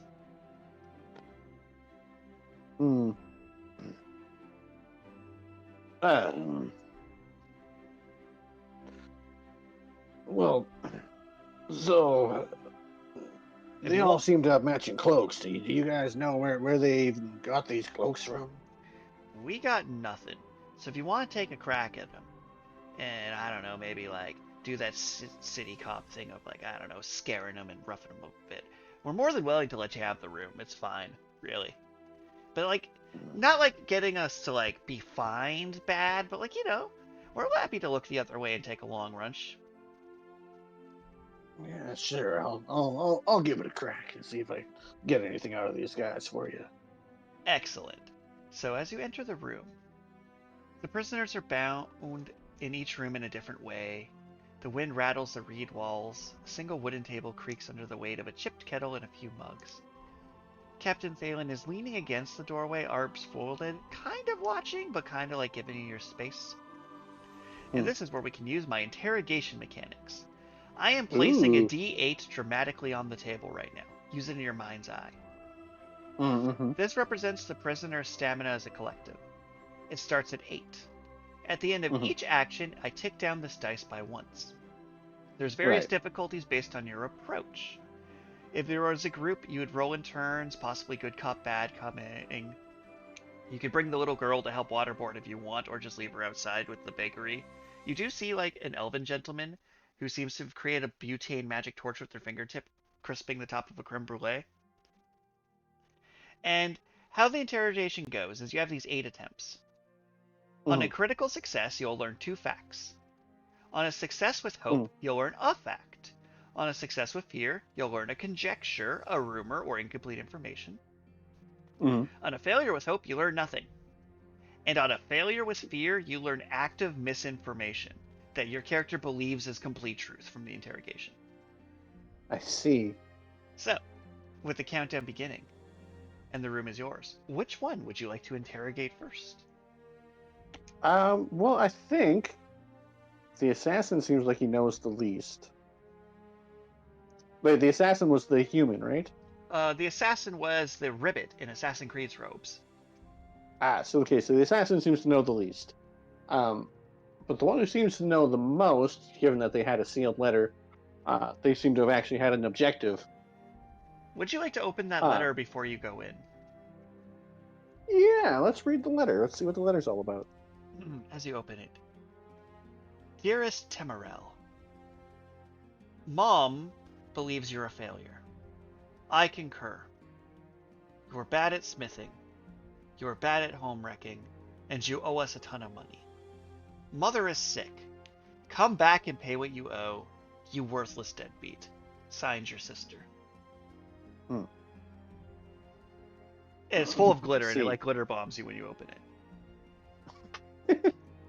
So this appears that Tamalith, the half-fey, half-dwarven gentleman, is unloved from his family, unemployed, and was called a deadbeat who owes money to their family and needs to pay it back.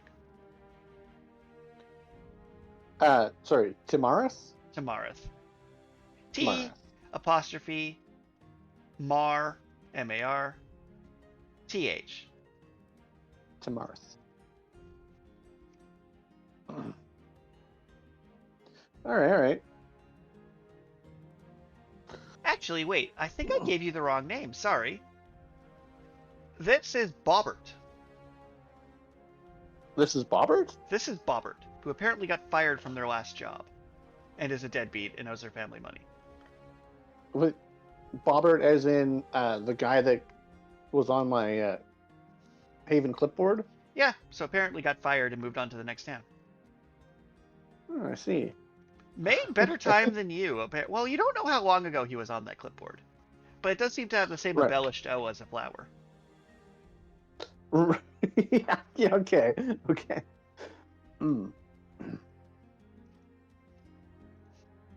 So, Bobbert. So you going into Bobbert's room first? I am going into Bobbert's room first. He does still seem to know the most. All right.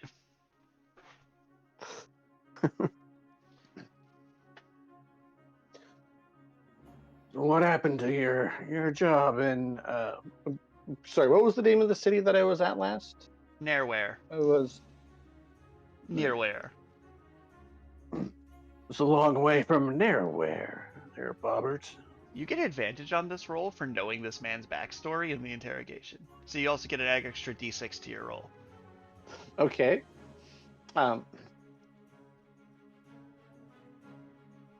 So, what happened with your other job there? Instinct? I'm gonna say, so you're just trying to, so are you trying to read his reaction or are you trying to get him talking? Because presence, if you're trying to get him talking, instinct, you're just trying to like make him squirm and see if he can learn something that way. I think I'm more so just trying to make him squirm because I know so much about him that he's... Alright, go ahead and roll instinct with advantage. With advantage. 21 with fear. Oof. So after, and he's still magically compelled to tell the truth in my headcanon. Not sure if that's mechanically true. So he looks at you and goes, I didn't want to work for them, okay? But I was never good at smithing. I was never good at brewing. I was never good at cooking. I was never good at sleeping. And the thing is, I'm not good at work, man. We should just be free to live, man. No one should need jobs, man. Capitalism's some bullshit, man. So, I'm at the local pub handing out my dope flyers about how we should just start a hippie commune outside of town, right? And somebody seemed to like that because the next day I got a letter with some instructions that burned itself, which how cool is that? And a cloak. And it said to do something. And now he's like, uh-oh, I've spoken too much.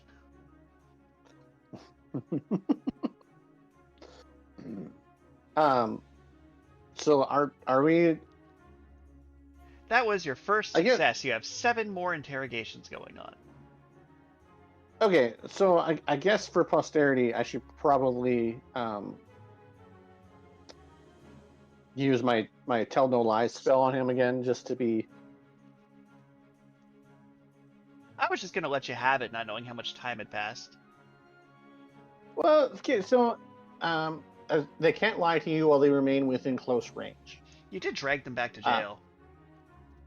I mean, technically I cast it on the ribbit. Oh, you did? Yeah, okay, then mark another spell. My bad. I was being too kind. Well, there doesn't actually seem to be any sort of limitation on this, aside from the fact that they have to remain within close range. And I would assume it ends as soon as they leave close range. Mm-hmm. Or I can spend a fear to end it. Right, yeah. So, but I am gonna roll my spell roll 17 with fear. Yep, no issue. I will take that fear though. And you have 7 more questions to ask. Said to do something. So, to tell you to target me specifically. Go ahead and roll presence on this one. Sure. Do I still have advantage? Nah, you got 1 and done. 1 and done, okay. 15 with fear. Well, listen.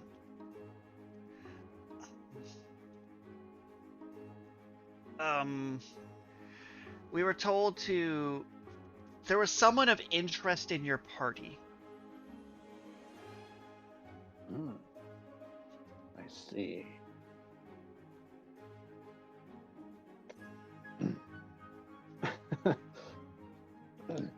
So at this point, you piece together from the cloaks in your dossier, there's an incredible likelihood that whether they've met them or working directly, there's a very good chance they are working for the Fane Wraith, given the insignia on the cloak of a wraith in the Fanes. And in fact, where the name comes from. A wraith in the Fanes. Mm-hmm. Well, okay. I'm gonna go. Are these cells open enough that they can hear the interrogation that I'm giving each person, or? Nope, they're pretty solid. They were designed as cells first, and then out leased to the bakery second. Yeah. Okay. Okay. So. Which is unfortunate that no one can hear you from dry storage. Okay, so I'm gonna go over to the beautiful ladies' room. Mm-hmm. Let's see if I can get her with a spellcast roll here. Another 15 with fear, apparently. Noted. I will take that fear happily.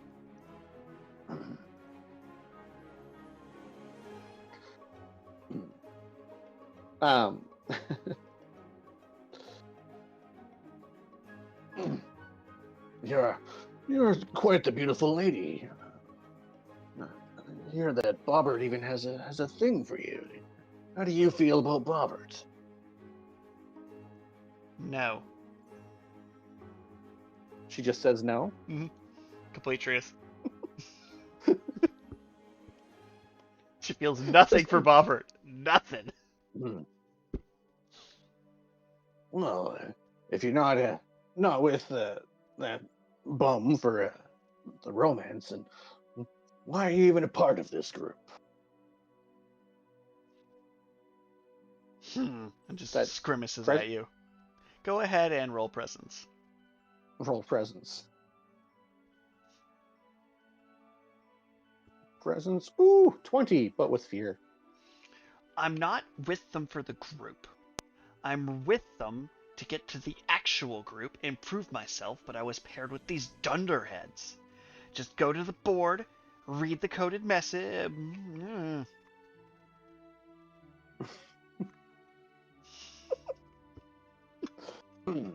They are now aware they're under a spell.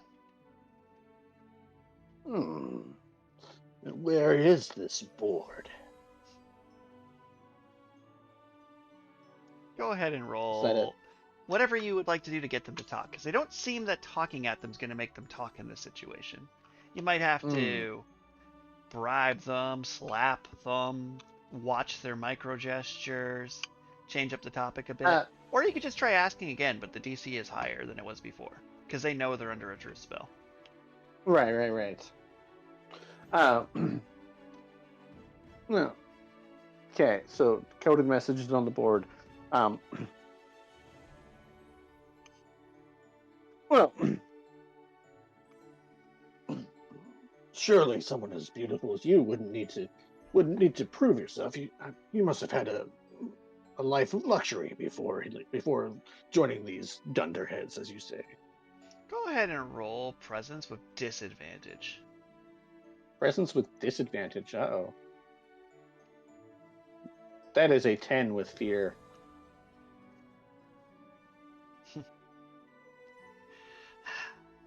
So she looks at you. It's not me you want. The person you're looking for is actually made of 3 raccoons. So you believe that the Fane Wraith is made of 3 raccoons. In a trench coat. Maybe not 3. You're not sure the number, but she's actually made of raccoons. And you believe this woman is telling you the truth. Okay, well, so now I've used... That was 2 rolls on her? Yep. So you still have 4 rolls remaining. Well, I mean...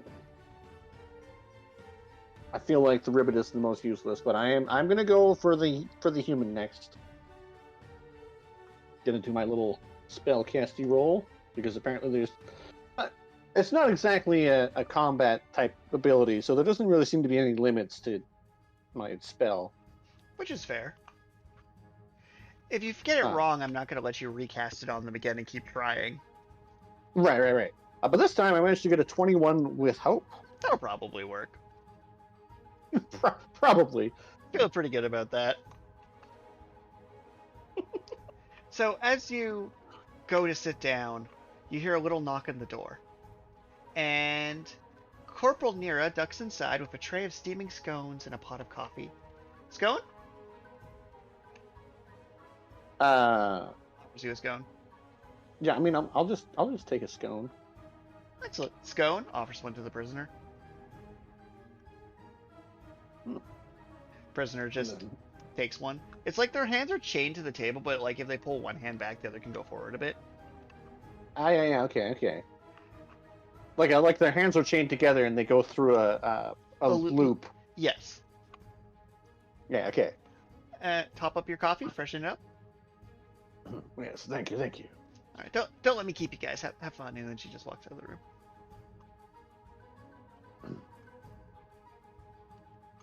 So,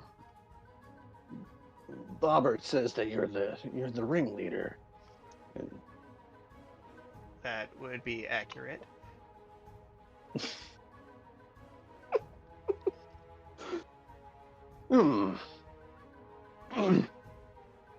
Well, how did you manage to woo such a beautiful lady over there? Well, I mean, her love of costumes is a little ridiculous, right? And the French accent is really tacky. But she's made of good stuff. She is reliable. If you're in a pinch, she will come for you. Is he talking about the beautiful lady, or is he talking about the ribbit? The ribbit to him is a beautiful lady, yes.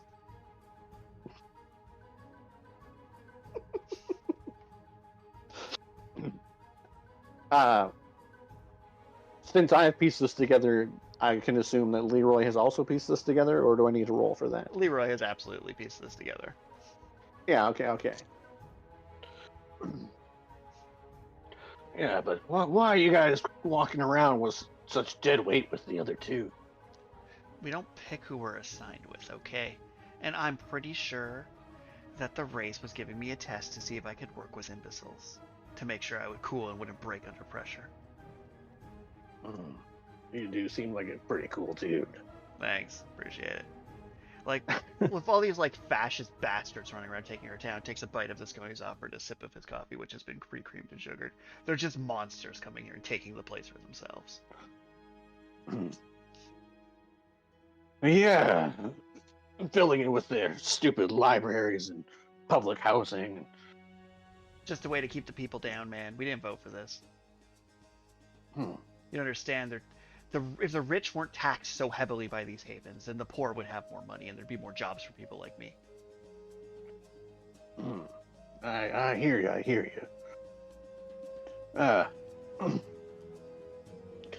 But you know, I'm not a big fan of the establishment either. But I do have a job to do. You know, gotta try and figure out, who would want to target the Imperial soldiers and whatnot. You know. I mean, besides everybody, because you suck. Not a lie has left this man's mouth. He genuinely believes in trickle-down economics.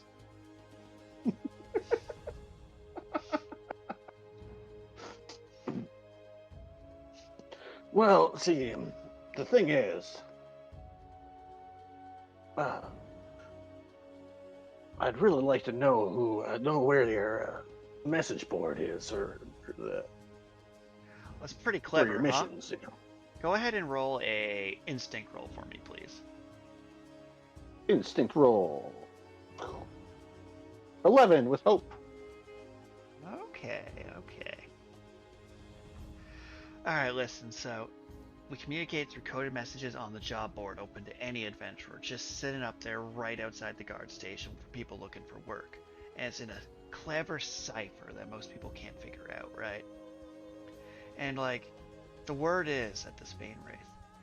And the reason she knows all this Haven things, like how They're trying to, how Haven has decreased the health rate, how they keep forcing artificial medicines in, how they're against teaching your own kids what they should know.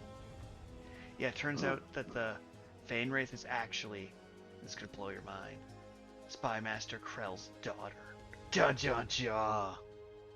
He believes this. See, I heard that the Wraith is actually 3 raccoons in a trench coat. Man can't adopt 3 raccoons as his daughter. I'm gonna go ahead and take a notch down on the wheel. He got 3 remaining.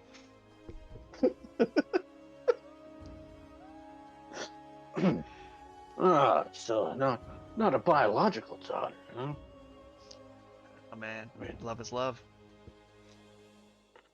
That's true. But, well, why do you think it's a father-daughter relationship? Couldn't it be something more intimate? I don't know. It seems better to adopt a raccoon, right? That just seems like it's less creepy that way.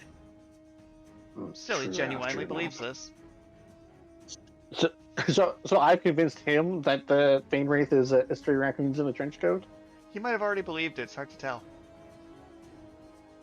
Your roll wasn't great. You've been using the same tactic a lot here. The DC's creeped up to 12, not quite being good enough. Close. Fair enough. Pretty close, but not quite good enough. So you absolutely believe that he believes this. Well, I mean, obviously, he can't lie to me, so...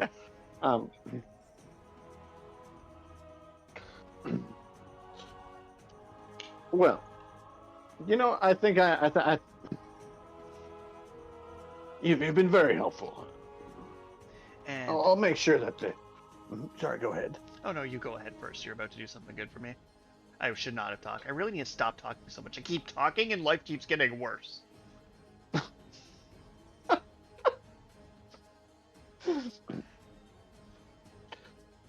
Well, see, as it turns out, I'm actually trying to find the Wraith so that I can maybe join and offer information from the other side, turncoats, like a double agent.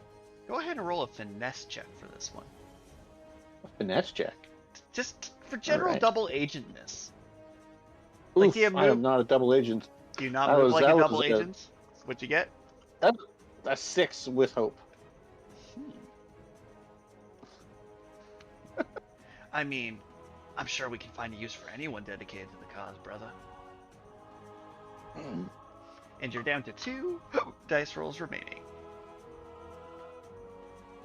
Well, don't worry. I'll get your drink refilled and get you out of here right away. And then I'm gonna go to the final room with the ribbit. Bonjour.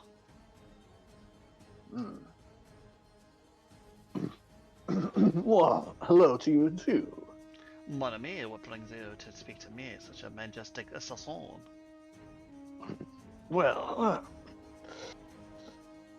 it must be hard to be an assassin when you're so strikingly beautiful. You have good eyes and good taste as well. Well, see, the truth is, my father was a ribbit, and I'm gonna do the whole tongue thing. Oh, a ribbit! A ribbit cat folk. That is, haven't seen many like that around. It was kind of a messy situation at home, I admit. Very fair. That's Haven's doing a lot of messy situations. That's why we're fighting for the freedom. Yeah. So I'm gonna spend a fear so your spell's not affecting this frog. Okay. I gave you 3 out of 4. Yeah. That is fair. No.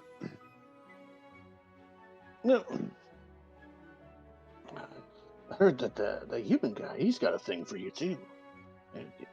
What do you feel about him? He's gonna have to work a lot harder, but he's off to a good start.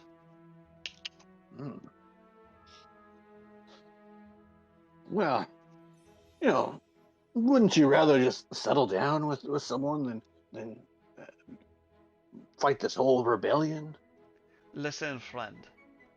This city used to be an assassin training ground, the ancestral home of my people. Just because we smile to get extra tips from the tourists doesn't mean we enjoy being property. Mm, mm. These guards, maybe they seem decent. Maybe even they believe they're decent, mon ami. But you shouldn't trust them. No one here will tell you the truth unless you drag it out. If you ask about that city south of here, you'll hear it's the Fane Wraith who cursed it. But that is a lie. Those guards you just drank the coffee with, they helped burn it to the ground. Check the archives beneath the main tower. That's where they keep the records no one's supposed to read. Their lips curve into something that could be a smile or a warning. Ledgers of every operation Haven sanctioned around here. Every artifact they've secured. Every death they've signed for. Go ahead, ask sweet Captain Valen if she'll let you in. She'll say no, and that she'll speak volumes. But you can still get in if you got the spine. Well, perhaps you know of a way in. Perhaps I do, but I can't do much chained to this table. Fair.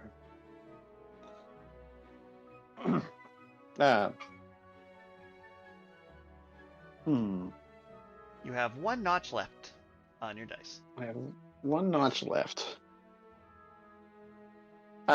You don't believe this frog is lying except the accent. Except the accent. Well.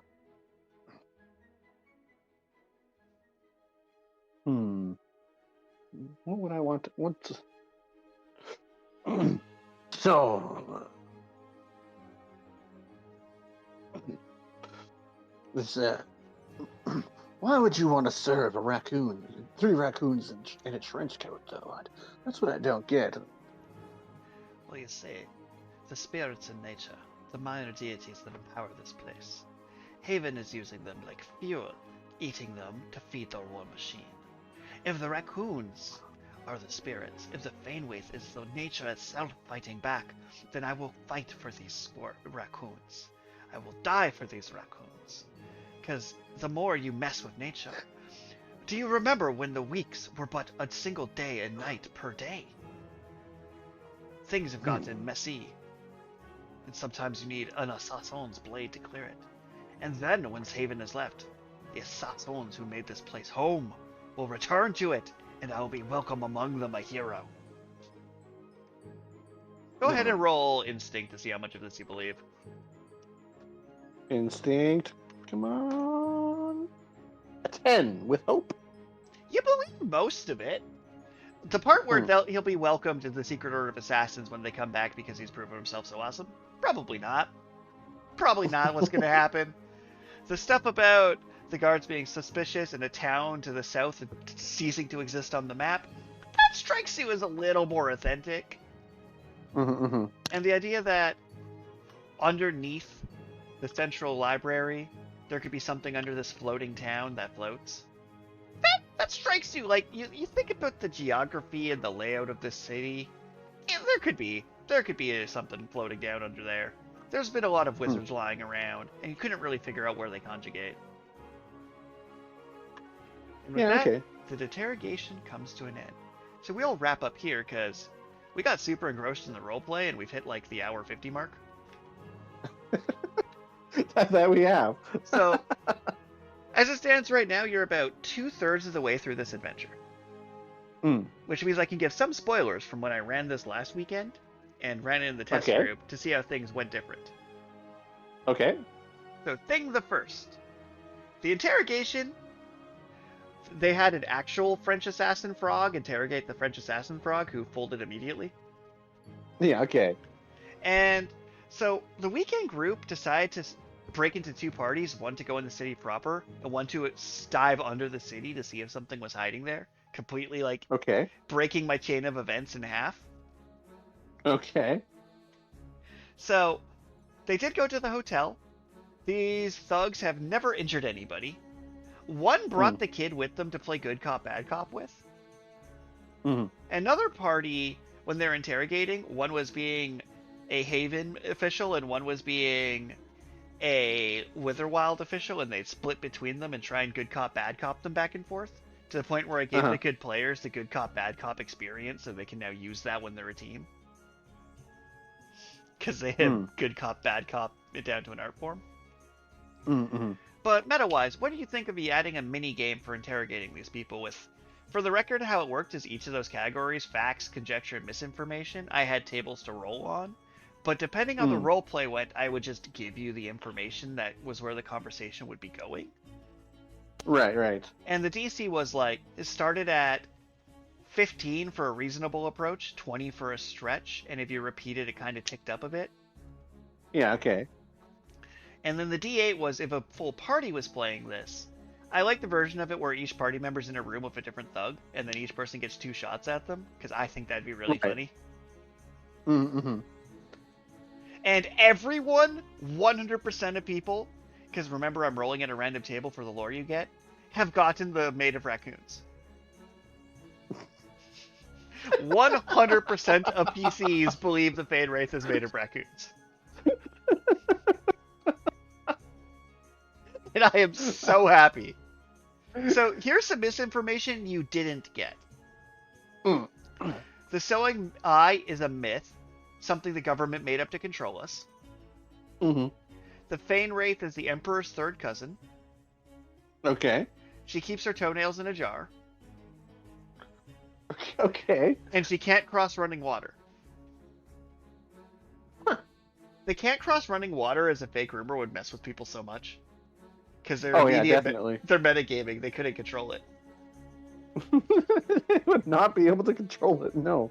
So I set this up that in theory the players should instantly know these thugs are with the Thane Wraith, because my tables are all questions about clues about the Thane Wraith, because that's what they're supposed to be investigating for.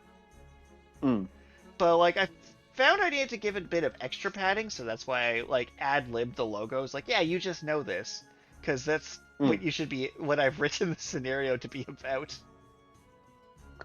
Right. And the lackeys were tier 1 minions called Jagged Knife Lackeys with their 1 hit point, 1 stress, -2 to attack. Thresholds none, difficulty 9. Yeah, okay.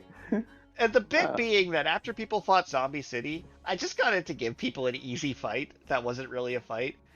The other party accidentally lit the docks on fire, and the guards came running because of the fire, and then they said the thugs lit the docks on fire. Okay. Oh, that would get them arrested pretty good. Yeah. So those ones are in actual jail. They're going to be held in until the end of the week. But yeah, what did you think? Since we got a few minutes to like debrief. So, I would say that you're definitely right to give some more additional context to make sure that it's like, okay, these people work for Fane Wraith. I mean, I guess in this context, I don't know who else they would work for, but given that my character, like, the Fane Wraith seems to be somewhere over by Allura, so like I hadn't even really been thinking about the fact that it's like, oh yeah, maybe the Fane Wraith has spies here, which I mean, it's good to know.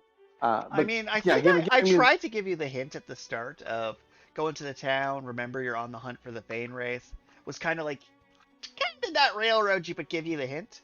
However, I did have a stat block prepared for an epic mountain exploration. Which would have been a very different session. You were hoping I would have explored the mountain? No, I was hoping you would have tried to explore the mountain, failed, and then crawled back to the town injured. Just failed completely to climb a mountain. Came back, broken arm. Be like, I tried, guys. So, a little meta is the next session will be probably you trying to explore around to find this underground lab. Yeah, or are you leaving it and be like, that's not my problem, just leave me the town, which is completely within your power. Oh no, that if it's going to give me information about this big bad that I've been carrying around, she's going to come with me for sure. So I'm so happy that just mentioning there were some mages was for enough to you be like, where the hell are these mages gathering? Like, perfect. Mm. Because that is like this box text I have at the end of the interrogation verbatim. Nice. No railroading here. You want this all on your own. This one relates to the actual plot with you in it. So, a little Sorry, bit. go ahead. So here's some backstory you probably should have had before the session. Okay. Is the syndicate, the mafia of sorts that Leroy worked for, was the Scarlet Veil Syndicate. Scarlet Veil, okay. And effectively, they're a cabal of wizards, rogues, and disgraced priests united to control the flow and distribution of the red blossoms for the antidote. They're not merely a smuggler, they're a mage mafia, an arcane crime family running protection rackets, controlling the black market supply of the Crimson Veil, and weaving influence across Haven and Vanewick alike. Because they know. So what they do, so we know the flower can unpetrify you, right? Right. What they know is that if they petrify you intentionally and then unpetrify you, it fixes any illnesses in you. Ah. So they can like reattach an arm, petrify you, unpetrify you, and it heals you. So these petals are super highly regulated by Haven, right? Collected, distributed, and their job is to steal a few and then sell them back to people who can't. Because normally you go on a waiting list for one of these, right? You're like, I want my mother's sick, and they're like, we have a waiting list in order for when you get your flower. Because Haven's running it like militaristically, right? Like aid goes to these regions. And then the mafia's like, would you like an alternative antidote? Would you like some petals mistwick, some heroin to see if that unpetrifies you? Would you like to just do some for fun? Yeah, okay. So basically the flower you have on you is about equivalent to 10 kilos of cocaine. If the syndicate got it to use it to try and like splice with other ailments to sell to people on the street. Because they'll like literally sell watered down crimson vials to people to semi-unpetrify them. To semi-unpetrify them, jeez. So they just have really bad eczema. And the last thing you know is that their symbol is a red petal pressed inside a wax sign sigil. And they also sell fake cures and stuff. Sorry, what was the name of the syndicate? The Crimson... The Scarlet Veil. Scarlet Veil. Fun things they'll do include burning down competitive fields while protecting their own to infect the market of it. Nothing like selling people Tylenol and burning down the Tylenol fields. So, criminal syndicate associated with Leroy.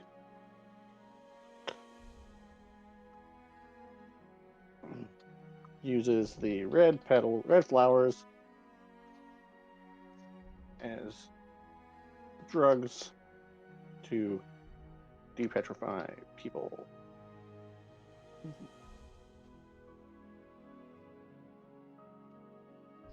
Oh, it's also worth noting they get you really high. Right. So some people You did mention that when you were talking about the the first town. So it's entirely possible they could just get really high with it, which I do think is what will happen to your legendary artifact when you have, is you're just going to snort it one of these sessions and see what it does, and you're just going to get really high. But now that I've given you a massive lore dump that I didn't stop the session to give you because I had to write it, we should be good to go. Makes sense. At some point, this will actually have to go in one of our download documents. I might actually do up a separate download document that's just this backstory on the itch.io for this faction. Yeah. Because this one is completely custom to your character, because the rest of the characters don't matter. However, 2 of those party members did make a cameo in this session in the hotel. I did have their characters, as they showed up in my home game, stealing from the buffet. Because I enjoy That's Easter funny. eggs. And they'll probably see an Easter egg of a cat extending out their frog tongue to wave, and that'll probably be the extent of that Easter egg. That's pretty funny. I think the funniest Easter egg is in your dossier was a character they met that they didn't know was a criminal. Oh. Because they met this mushroom, and they had a lovely conversation with him. Yeah, so I don't. Maybe I missed your introduction of what I was supposed to do in the city, but it was like I didn't really. For some reason, the idea of looking for a Fane Wraith in the city was just like flew over my head. So then I started looking through what I have to see if I could find Elroy. So I was prepared for that too. Like, it's one of those things where you don't really have to railroad when all roads go somewhere. Right. So, had you been like, hey, what do you guys know about this cult and things, and started like deliberately trying to find more about the Mafia, it would have led you to the Mafia. Makes sense. So it's like there's a lot of routes they could have went. Like there's a version of this campaign where you just stop caring about the Fane Wraiths. Like, no, I'm running my campaign, and you can deal with it. Well, I mean, my Leroy's current assumption is that Elroy and Fane Wraith are somehow connected. And that Dern seems to think that Leroy is Elroy.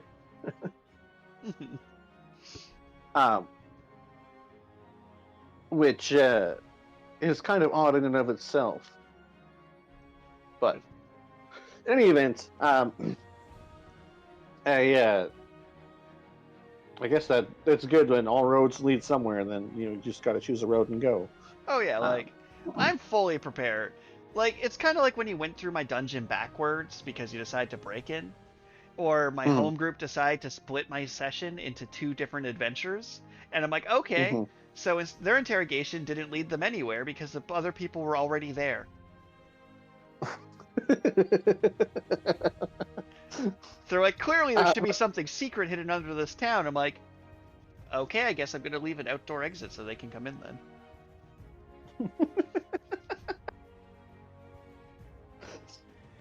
But overall, I think this was an interesting session. I definitely got sidetracked with the role playing. Yeah, it definitely went longer than I was expecting for this chunk of the story, but I'm completely fine with that. Because it's like, oh, I thought we'd get to the end here, and like, no, I'm going to keep asking people if they're in relation to this beautiful woman who has a vertical mouth, because clearly, I'm fine with that, but no one would ever. So you just go up to this person and be like, do people listen to you a lot because you're beautiful? And they're like, I have a horrifying disfigurement. No. What?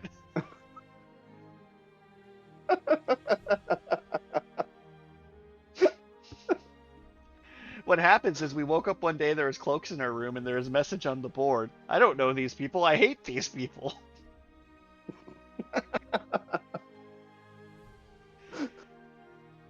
Well, I mean, I definitely discerned that they weren't targeting me in particular. Well, no, possibly they were targeting me in particular.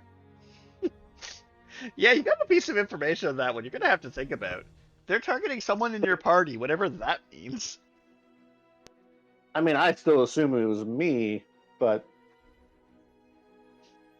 anyways, but yeah, that was definitely a fun session. And now you guys, everyone who's played this session is going to fire crossbow bolts at every raccoon they see.